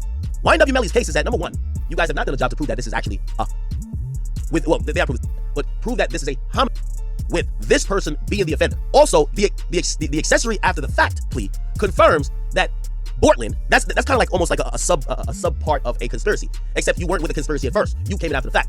What that proved is that they came in, what that proved is that Bortland worked with someone after he acknowledged that a murder took place in trying to cover it up. You hear what I just said? When pleading to an accessory to after the fact, you have to acknowledge that the happened and you assisted someone or in some way to cover the. Now, if Melly's statement is, how do we know, and then secondly, how do we know who did it? Because they said it was a drive-by. As Bortland is required to say how the crime went down, which will expose Melly as being the one involved, regardless if he says Melly's name. When he tells the feds that Sack Chaser and Juvie passed from a situation inside the car, then Melly will be found guilty. But the judge couldn't believe how great of a plea deal that Bortland got. As he said, I don't know how your lawyers pulled this off. And it's my understanding that you want to resolve both cases today. Is that correct? Yes. And that resolution is an agreement you've reached with the state, the terms of which are as follows. Number one, in the 19 case, you're going to plead no contest to both counts of accessory after the fact. In the 23 case, you're going to plead no contest to all 4 counts as charged. In exchange for that, the state is going to null process, that is, drop the 2 first-degree. In exchange for that, I'm going to adjudicate you guilty on the 2 accessory counts as well as the tampering count. I'm going to sentence you to 10 years in Florida State Prison. This is one of the best plea deals of all time, as Bortland's cutting his potential sentence from 5 life sentences to just 10 years in prison. This got another lawyer to share his take on it with the report. Lil Wayne and Kodak Black's attorney, Bradford Cohen, says Bortland has bit the cheese and is likely to flip on Melly after accepting the plea deal. All right, let's talk YNW Melly and YNW Bortland. He is now doing the triple Lindy. For those youngsters that don't know what the triple Lindy is, it is when you do several flips off a high dive, and he will be flipping. He is going to be tell-all about anything he knows about the double case, and they will know if he's telling the truth or telling a lie when he gives his full quote-unquote confession as to what happened that evening. And that's what happens. A lot of times where guys are in the prison for 4 or 5 years awaiting trial and looking at a life sentence, and they're offered 10 years where they'll be home probably in another 3 years that he'll serve. He decides to flip and become a cheese eater. And that's what happens a lot of times on these cases. And I was expecting it to happen a lot sooner than it did. He held out for quite some time. But long story short is it looks like he's going to flip. And it makes the case on YNW Melly, depending on what he says, which I anticipate he'll say that YNW Melly is responsible. Even 6ix9ine reacted saying, Bortland just accepted his plea deal with prosecutors. Melly is cooked. I've been told you about all these rap guys years ago, but since they were scared of how big I was, everyone singled me out. Meanwhile, Chicago rapper Lil Durk was arrested by police on serious charges. You get triggered by the Sly for Vaughn comments. They be saying Sly for Vaughn, I think they trolling me. Reason I just don't see them comments no more. Cameras captured the aftermath. This man, a passenger in that car, frantic at the sight. We want to begin now with some breaking news. Rapper Lil Durk is... Latest Durk update reveals new members are snitching on him. This caused Durk to become emotional because it was announced. People at Durk's hearing today said he looked noticeably thinner and he cut his dreads. Alongside a list of very important updates reading, judge denied his motion to disqualify. His motion to dismiss for vagueness was denied. His motion for a bill of particulars was taken under advisement. The judge is letting both sides submit extra responses by Friday, and motion to dismiss count 4 was taken under advisement, which left many concerned for Durk and sparked a major debate on the No Jumper podcast. Remo, this is my last No Jumper. Durk Torre told me I wasn't supposed to come back up here with that last. Now look what happened to him. That man got kids. You talking about look what happened to him. Definitely not happy about him. I wouldn't be happy if you go to jail, Adam, because I know you got daughter. Break down. There's multiple people who are no longer there for their kids as a result of that Durk allegedly called in. Until they put that on black and white, sir. Stop throwing stuff on a black man who's trying to do something right for the community right now. The feds have already put out a lot of information about this. You don't have to put it out. You don't have to put it out. So this is a major platform. You're not the boss of me. We talk about rap on here. I think it is well within our jurisdiction to talk about the fact that what type of police is been this? alleged to have ordered them. This free smirk though. Free smirk. But also maybe police platform. This some police. Just sit down for a little bit and decide, hey, maybe I'm not anybody else.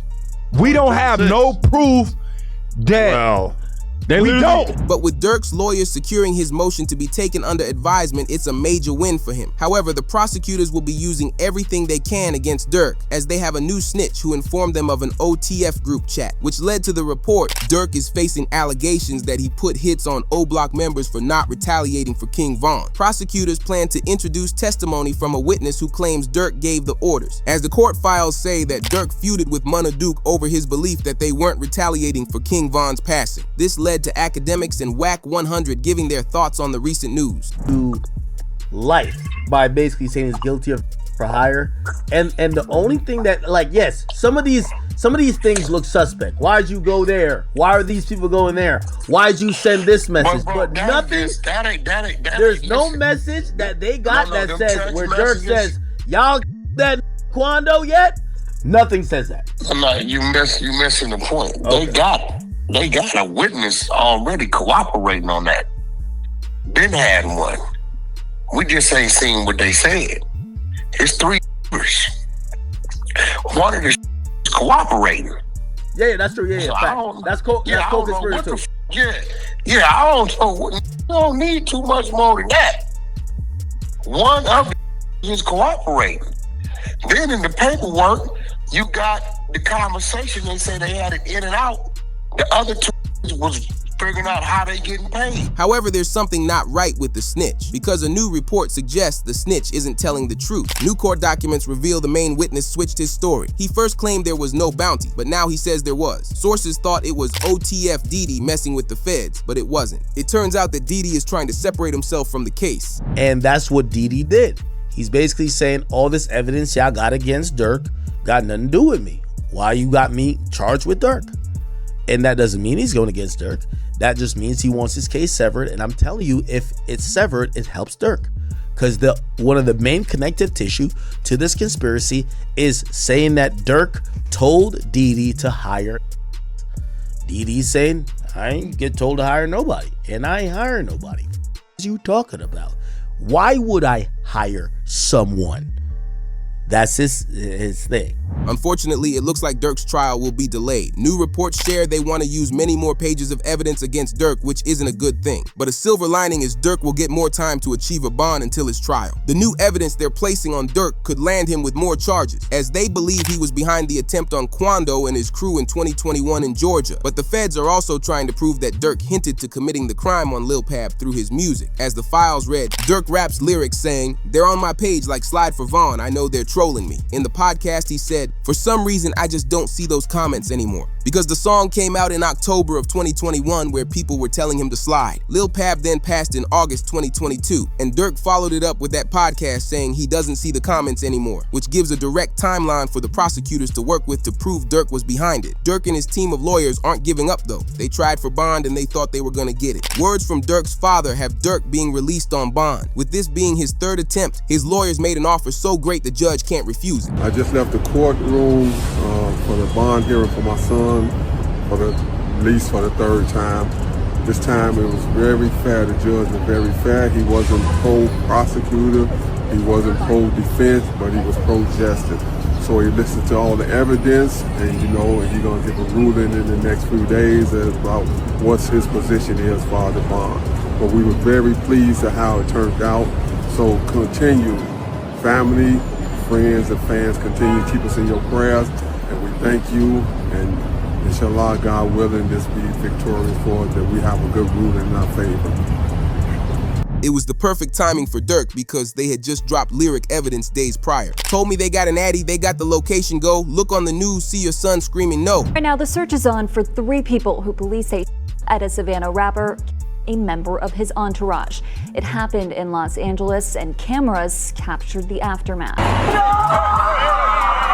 This man, a passenger in that car, frantic at the sight. Dirk's team proved these lyrics were recorded before the passing of Lil Pab, which got them removed from the case, but Dirk's lawyer believes the case is a joke. He thinks the feds have no evidence on him. The case is as follows. So there was an indictment that did not name him, right? It named others, and then there was an unindicted person. And then 3 weeks later, that indictment was what's called the first superseding indictment, and it does name him.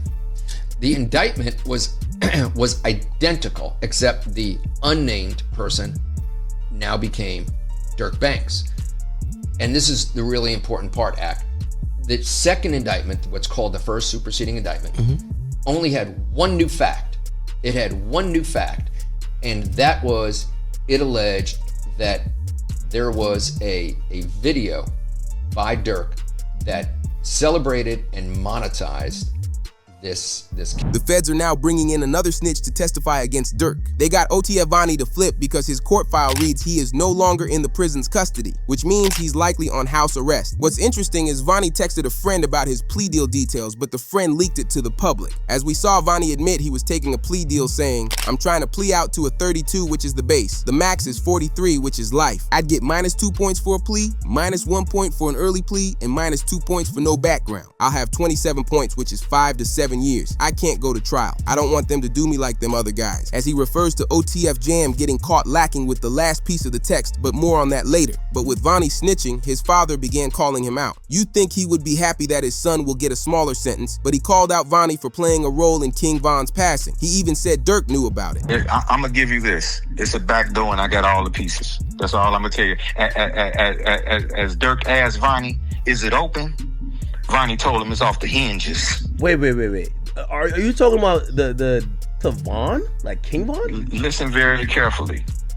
When the payment was made to Little Tim, the next day or the same day, Dirk asked Vani, was it open?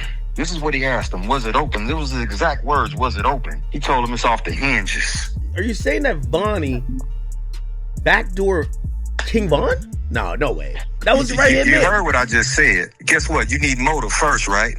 I got bankers. I got bankers that'll testify that or will make a contract or make a statement to you and let you know that this is the amount of money he had, this is what he had, this is that, another. You need motive first and foremost. I got text messages from the lawyer letting you know that who told on Dirk before, who told on Von before he got. Initially, you question why Dirk would want Von gone, but when you realize that Dirk was facing a court case with Von, it makes more sense. Shortly after Von passed, the criminal case ended in a private settlement and got Dirk's charges dropped. Many people wonder if Dirk took out Von so that he could escape a jail sentence. Why would Dirk want Von?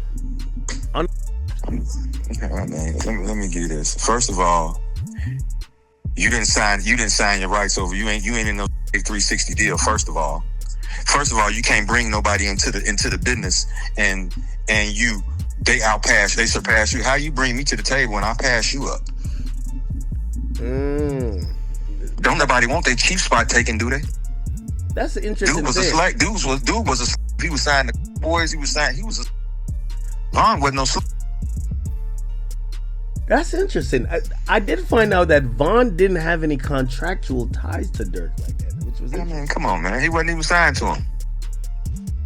How's this his friend? He lied on Breakfast Club and said, "Hey, you think your man would be sitting here with $300,000 worth of jewelry on and he not have an attorney? He got a public defender."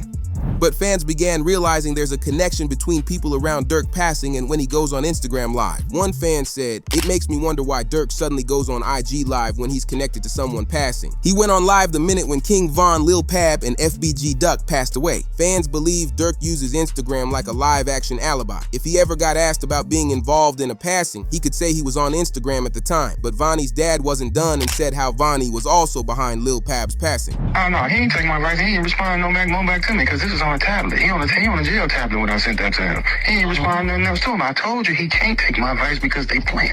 They made themselves get caught. This is what come along with it. They wanted to get caught. You understand me? So, that's what you meant by trenches of paint. Okay. What you mean trenches what? Was it you that said that? With the whole narrative about Vonnie snitching with the text messages. Like, that's... Yeah. I don't know who said that, but that was me. But that was a focus. Everybody was trying to make it seem like that's what the text messages was about. That's just saying what he finna cop out to and this, that, and other. And with me saying Von, some people like, damn, what he gonna tell on some words on Von? I ain't gonna lie, I said that in my video. I'm intrigued to know what the Von name was for. No, he ain't gonna tell him no Von. You gonna tell it just like you orchestrated Lil Pab. You orchestrated this. And guess who you work for? Vonnie isn't the only snitch, because Dee Dee's younger brother had rappers reacting saying, "Please tell me this isn't real," because Dee Dee's younger brother Ted was picked up by the police for having a firearm in a store. 421 South King Drive. Really? Dude had a. What about that? A man had a with an extended clip. That's cool though, right? The only reason this matters is because Ted instantly tried snitching when he pulled up to the police station. He told the officer, "I'll tell you all about the passings." It was clear Ted was ready to do anything possible to not stay behind bars. Come on.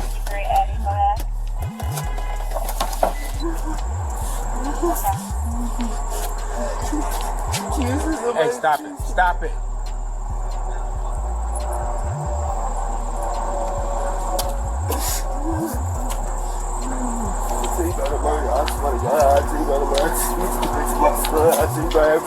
I swear to God, I tell you, I will tell you, please, I swear, please. Being placed into the waiting cell, Ted is seen crying his eyes out, wanting nothing more than to just snitch on people he knows that did crimes. Wait, hold on, you gotta relax for me, because I can't understand it. Relax. What's the number? 7 what you saying, man? We're gonna see what we can do for you, alright? We're gonna see what we can do for you. You gotta relax for me. Relax, man. I'm gonna get a bus to prison. Relax. Give me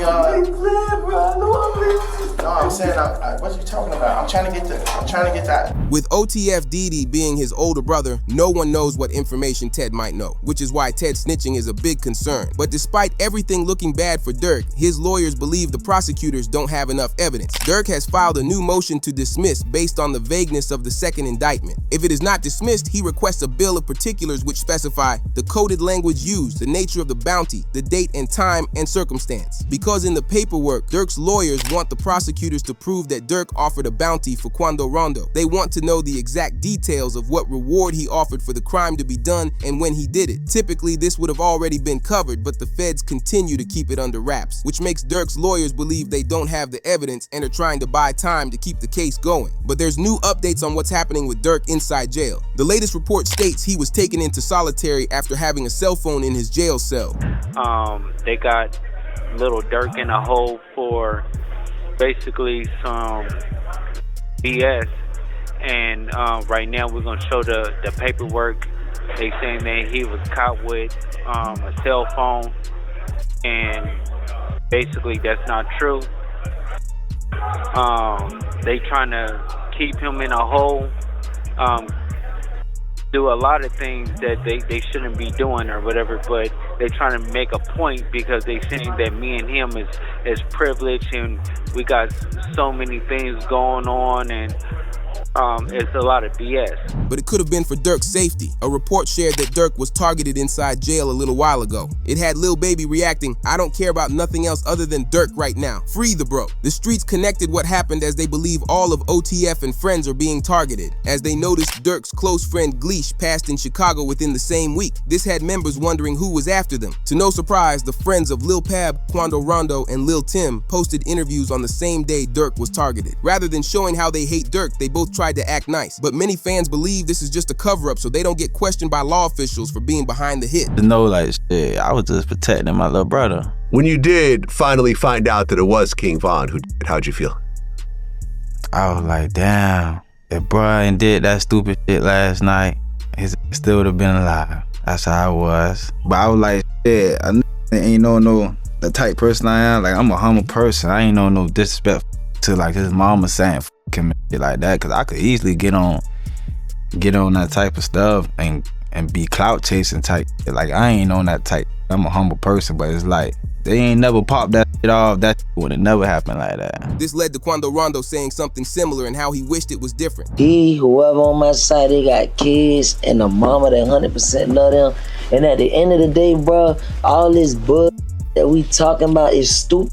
That could have been handled a totally different way. It could have been handled to the point where a song and $3-4 million could have came out or whatever. Like, they could have got handled in a legit way, in a music way. It seems very suspicious they both did interviews on the same day that Dirk was targeted. But with Dirk having to deal with solitary, it gets rid of his chances to get bond. One good thing that remains on Dirk's side is that they can claim freedom of speech for Dirk on a lot of evidence the feds will use, as they will claim that Dirk only ties himself into the drama of the street life to get more attention to his music, but he doesn't actually involve himself in the crime. There's a First Amendment argument here, right? That this violates the First Amendment. Can you talk about that?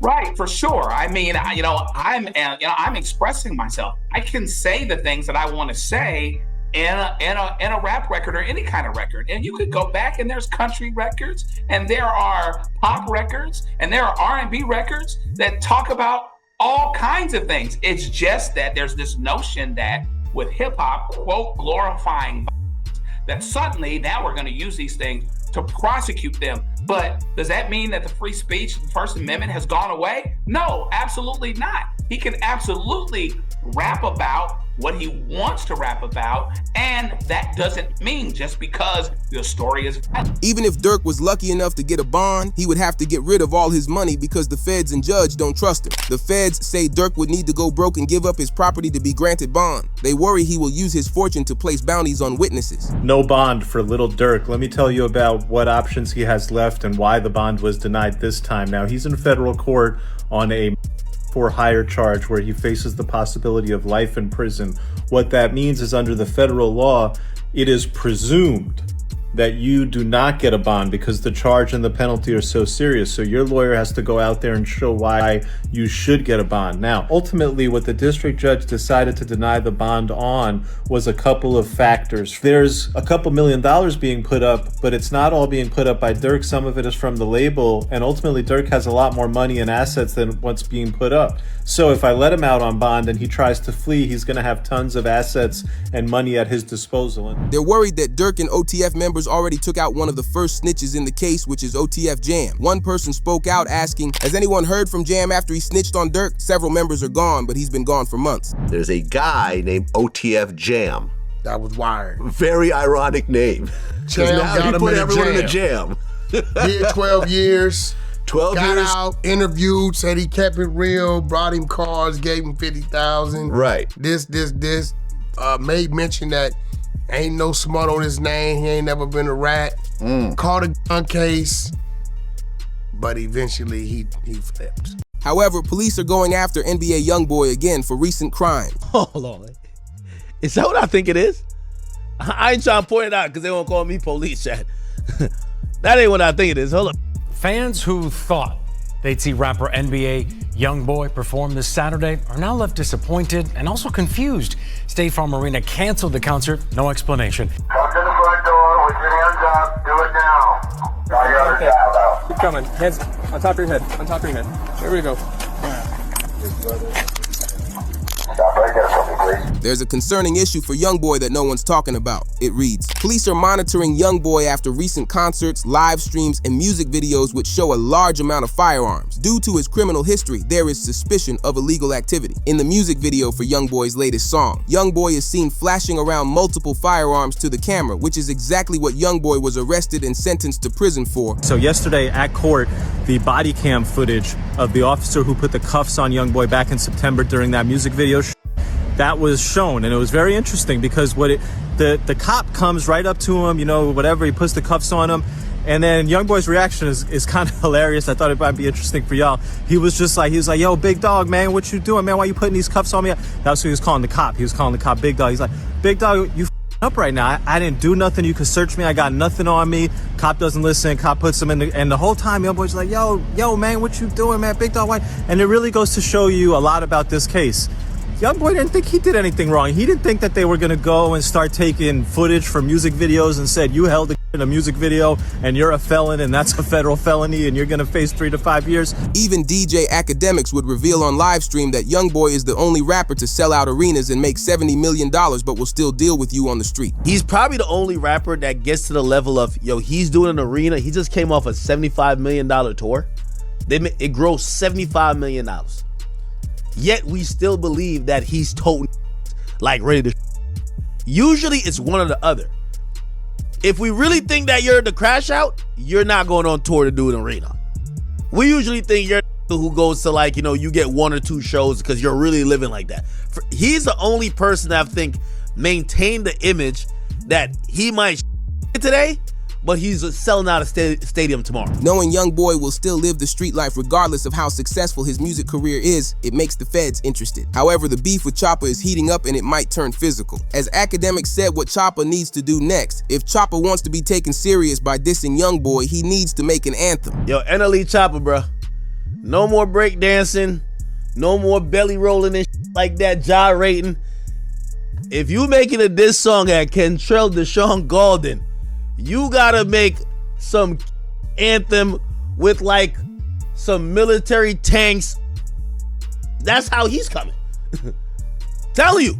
This got YoungBoy's attention, who spoke on the situation before deleting the tweet which said, "Let the numbers speak for themselves, don't say my name again." But Academics revealed YoungBoy will handle whatever he has to in the streets if he needs to. It's the reason rappers warned Choppa before dropping his song Hello Revenge, as he rapped the lyrics, "Pop up, opt out guys can't turn me down. Choppa's up, top down. Boy, I'm your daddy now. Pound for pound, round for round, we can put the firearms down. Uppercut, stomach, tum tuck, man down." As rappers instantly told Choppa to stop what he's doing. Everybody see YoungBoy ain't mess with nobody. The boy doing his thing, standing his own lane. And I love it. I love it. I can feel him every time he drop a song. But NLE Choppa, instead of him doing his own thing, he said, you know what, I'm gonna attack this man, I'm gonna mess with him.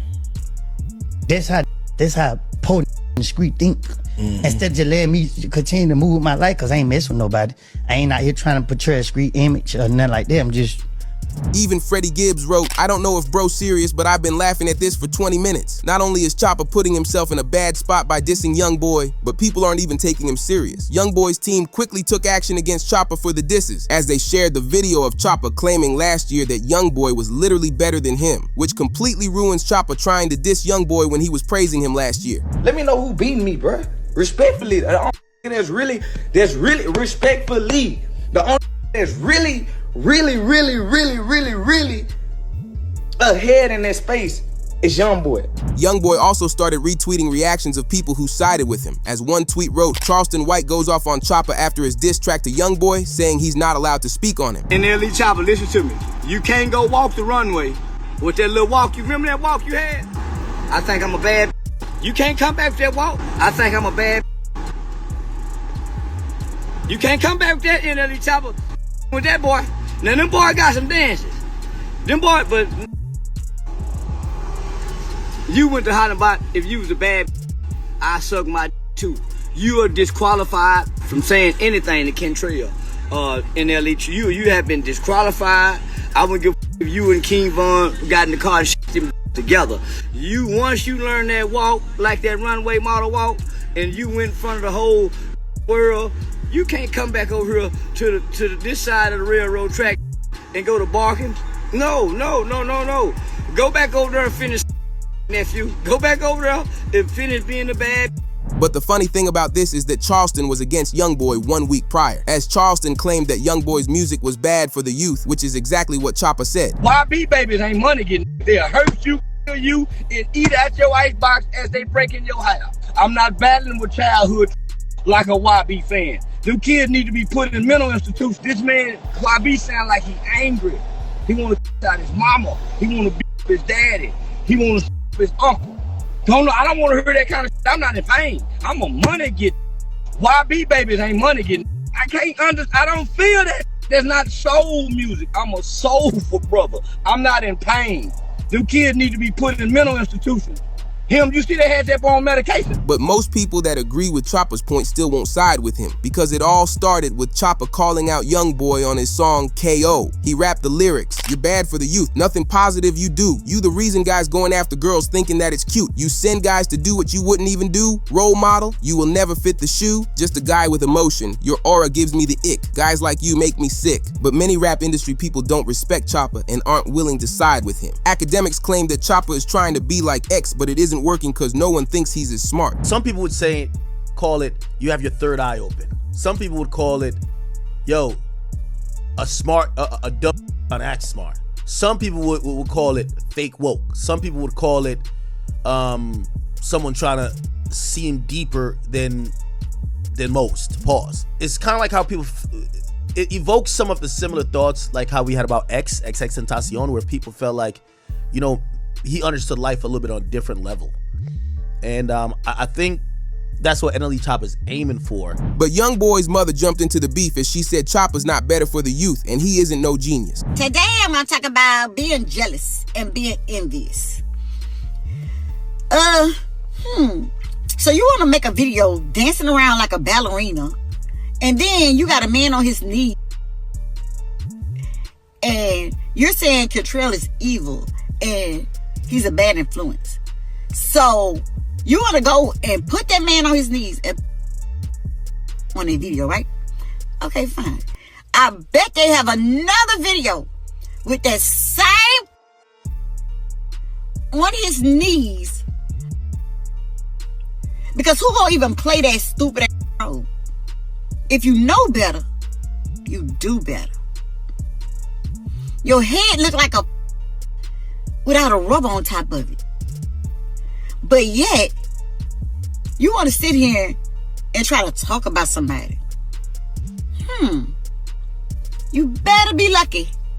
I can't say what I want to say on Instagram. YoungBoy's mom thinks Chopper is simply jealous of YoungBoy. She thinks she's jealous that YoungBoy's raked in $75 million in revenue on his tour, but no one wants to buy tickets to a Chopper concert. YoungBoy's concert was so successful that some people were willing to pay any amount to go to his concert. But the police are happy that his tour is finally over, because it was reported the state of Louisiana is concerned about YoungBoy's concert in New Orleans. They are very concerned about the NBA YoungBoy concert.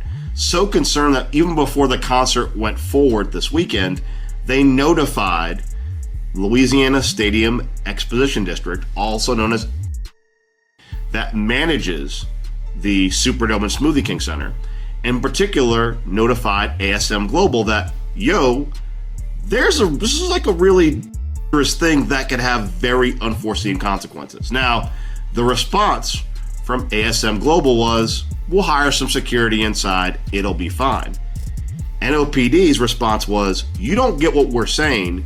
There is such a propensity around these concerts that is so, not an if but a when, that we are concerned we'll have to activate the department to be around the downtown area to protect citizens and revelers. However, this isn't the first time they've gone back and forth, as it's important to know how their beef first started. Back in 2019, Choppa was a huge fan of Youngboy. When Youngboy was arrested back in the day, Choppa went out of his way to show his love and support for Youngboy by dropping a song titled Free Youngboy. However, when Youngboy dropped the diss track Bring the Hook in 2022, Choppa stopped liking Youngboy. Choppa didn't think it was right for Youngboy to drop a diss track which dissed King Von after his passing. Overall, Choppa just thought it was disrespectful to diss King Von since he's not here anymore. But at the time, it was a huge song. It got the whole rap scene to react, where academics said, Youngboy on Demon Time right now and he dropping another whole tape. An O-Block member known as Lil Reese responded saying, that ain't no Demon Time, he just rapping like the rest of these rappers all rap. But Choppa tapped in and said, I stamped that, as his response to the beef. This let Youngboy know which side Choppa was on, and he wasn't happy about it. Later on, Youngboy dropped a diss against Choppa in his song Know Like I Know, as he rapped, I bet your mama be destroyed when we send you to God for making statements, choosing sides about my beef with them boys. I could say I saw it, you could say I was your favorite. This annoyed Choppa, so he switched the title of his song Free Youngboy to just Youngboy to show he didn't stand with him anymore. Choppa was very bothered by their beef and hopped on an interview to explain himself. He's not able to defend his name, bro, and it be a lot going on within his name about him, when to me, bro, he a real stand-up dude, and it was just unfortunate how it happened. Like, he came to a person as a man. Choppa followed it up with another interview on DJ Vlad. When you heard that, what'd you think? It was funny to me. I feel like, it's not serious when it hit the net. It's funny. It's just entertainment to me. Yeah. It was entertaining. Good song. Nice bars. But he appeared on The Breakfast Club to speak on Youngboy, where he said, Youngboy needs to be more careful. He's got a lot of people looking up to him and he needs to set a better example. He needs to stay out of trouble and focus on his music. Youngboy's been doing exactly that since he was released, and it's why his tour was so successful. One report from the news even wrote, over 400 officers will be deployed nightly for Youngboy's home state shows in New Orleans, with heightened security including drones and armored vehicles on standby. The police knew how big of an event each Youngboy concert was and had to make sure they were prepared for anything, which goes to show how big of an influence Youngboy has. Even fans who went to the concert tweeted out, Youngboy performed the greatest diss track, I Hate Youngboy, for the first time in front of a sold-out crowd in Atlanta. Youngboy specifically waited to perform this diss in Atlanta because it's also directed at King Von, who passed in Atlanta. Academics spoke on Youngboy actually performing it, and he was surprised. Man, Youngboy the king of rap. We just gotta claim it today. King of rap. King of rap. That's a new narrative I'm driving. These gonna have to bow to defeat. I like it. We're not talking about Kendrick and Drake, and they're on a different level. But below Kendrick and Drake, I'm sorry, with all due respect to every other rapper, Youngboy's the king of rap right now. I'm sorry to tell y'all. The walk down I seen in Atlanta tonight, give him the throne. Just give him the throne. Youngboy the king of rap. I'm sorry to tell y'all. Hey, listen, I'm not saying gonna last forever, but for right now, in the last 4 or 5 months, Youngboy the king of rap. Another fan wrote after the concert, Youngboy dissed 4PF and half of Atlanta in their own city. He even performed I Hate Youngboy in the same city Von passed. Bro, really a menace. But to prove not everybody is siding with Youngboy, one Chicago OG sides with Dirk and says Youngboy is no good. A young boy. What's his click? Why would I tell you? What's his click though? What's the 4K track? Them. Okay, trade for life. I'm okay up. I am okay up for life. I'm from Chicago. Who? You boy. But Youngboy came out to prove that he really runs the rap game right now. He had a message for all the washed up rappers who had been hitting him up, and he speaks on how everyone is asking to work with him. I ain't even say this perm having name. You just wanna bring it top up. Say, bro, man, you be relevant, and I said what I said, bro. You need a like me to keep you going. Your views go up now. clown. I'm willing to help y'all better, man. But I hate NBA so much, man. Go get him some views, man. Help this some views, man. Youngboy's career has turned out for the best since he was released from lockup earlier this year. However, the truth behind Choppa calling out Youngboy was revealed. Supposedly, Choppa wanted to make it known he rocks with Lil Durk and OTF instead of with Youngboy, as Choppa's name was mentioned when another rapper was discussing people who switch up between different rappers. As the tweet said, Lil Zay Osama says why it's no surprise the industry is switching up on Durk for Youngboy. Nah, for real though, I don't see why this was surprising or new to y'all. Everybody jumping ship because this how the industry is. Nobody in the industry is gonna stick around you when you at your lowest. If they can't get clout, notoriety, money, fame, features, videos, something that they could benefit from off you, they're gonna jump ship. I don't see why it's surprising that everybody is on YB in the industry. That's how it go. They only gonna with you when it's beneficial to them. None of these ain't grow up with Durk. None of these ain't friends or real homies with Durk for real, for real. You know what I'm saying? Or they would never change, or they would never jump ship. Cause where we from, if you with me, my ops is your ops is mine. Some people don't look at it like that. Some people look at it like I with both parties, I ain't got nothing to do with it. And look, you not wrong for that. You know what I'm saying? Like I said, shout out to the that still there, stayed down for Durk, his real family and friends, you feel? The people who still rock with Lil Durk while he's down don't want people switching back to Durk's side if his charges get dropped. But the impact of Youngboy's music has been so big that even judges and law officials from Atlanta came out to his shows to show support, which had a new report revealing. Academic says Atlanta's in shambles after Youngboy received the key to the city. Eagle Willis. We have Floyd County Commissioner, Mr. Mark Arrington. And we have Floyd County Probate Judge, Judge Peter Johnson. And they got some. Damn, this a judge up there? Yo, the judge in the city sending all the rappers in the city to jail. But the out-of-town rapper that came here, that basically, hey, you know what type of time I be on. You over here giving him an award? Oh, nah, Atlanta's in shambles. If y'all are a rapper who ever got prosecuted by this, or not prosecuted, but like got sent to jail by this judge, and basically you watching an out-of-town rap getting an award for doing 10 times worse than what you do, you gotta feel sick. You gotta feel sick. It looks like Youngboy is running the entire game right now, as he's even secured the support of the feds. Even academics spoke about how every rapper is flocking to Youngboy, trying to be friends with him again. Not only is he the biggest artist right now, but with Durk possibly going to prison for life, Youngboy will run the rap scene. So I'm in the dressing room, and we just talking about a bunch of. He's also telling me, and I will never say who. He's telling me all the rappers who was now hitting him up, and he kind of asked me, he's like, so what you think, man? Cause I think he's thinking like, yo, should he forgive some of these? Like, but all these rappers on it. You know what I mean? Like, they're all like, yo, Youngboy, we love you, right? And I gave him the best advice, I think. I said, I didn't want to impart my thoughts on it because I don't know fully what he's been through and what he's thought. Because, he was down where nobody would put him. So I said, whatever your heart feels about any of these for kind of doubling back or not want to do whatever, go with that.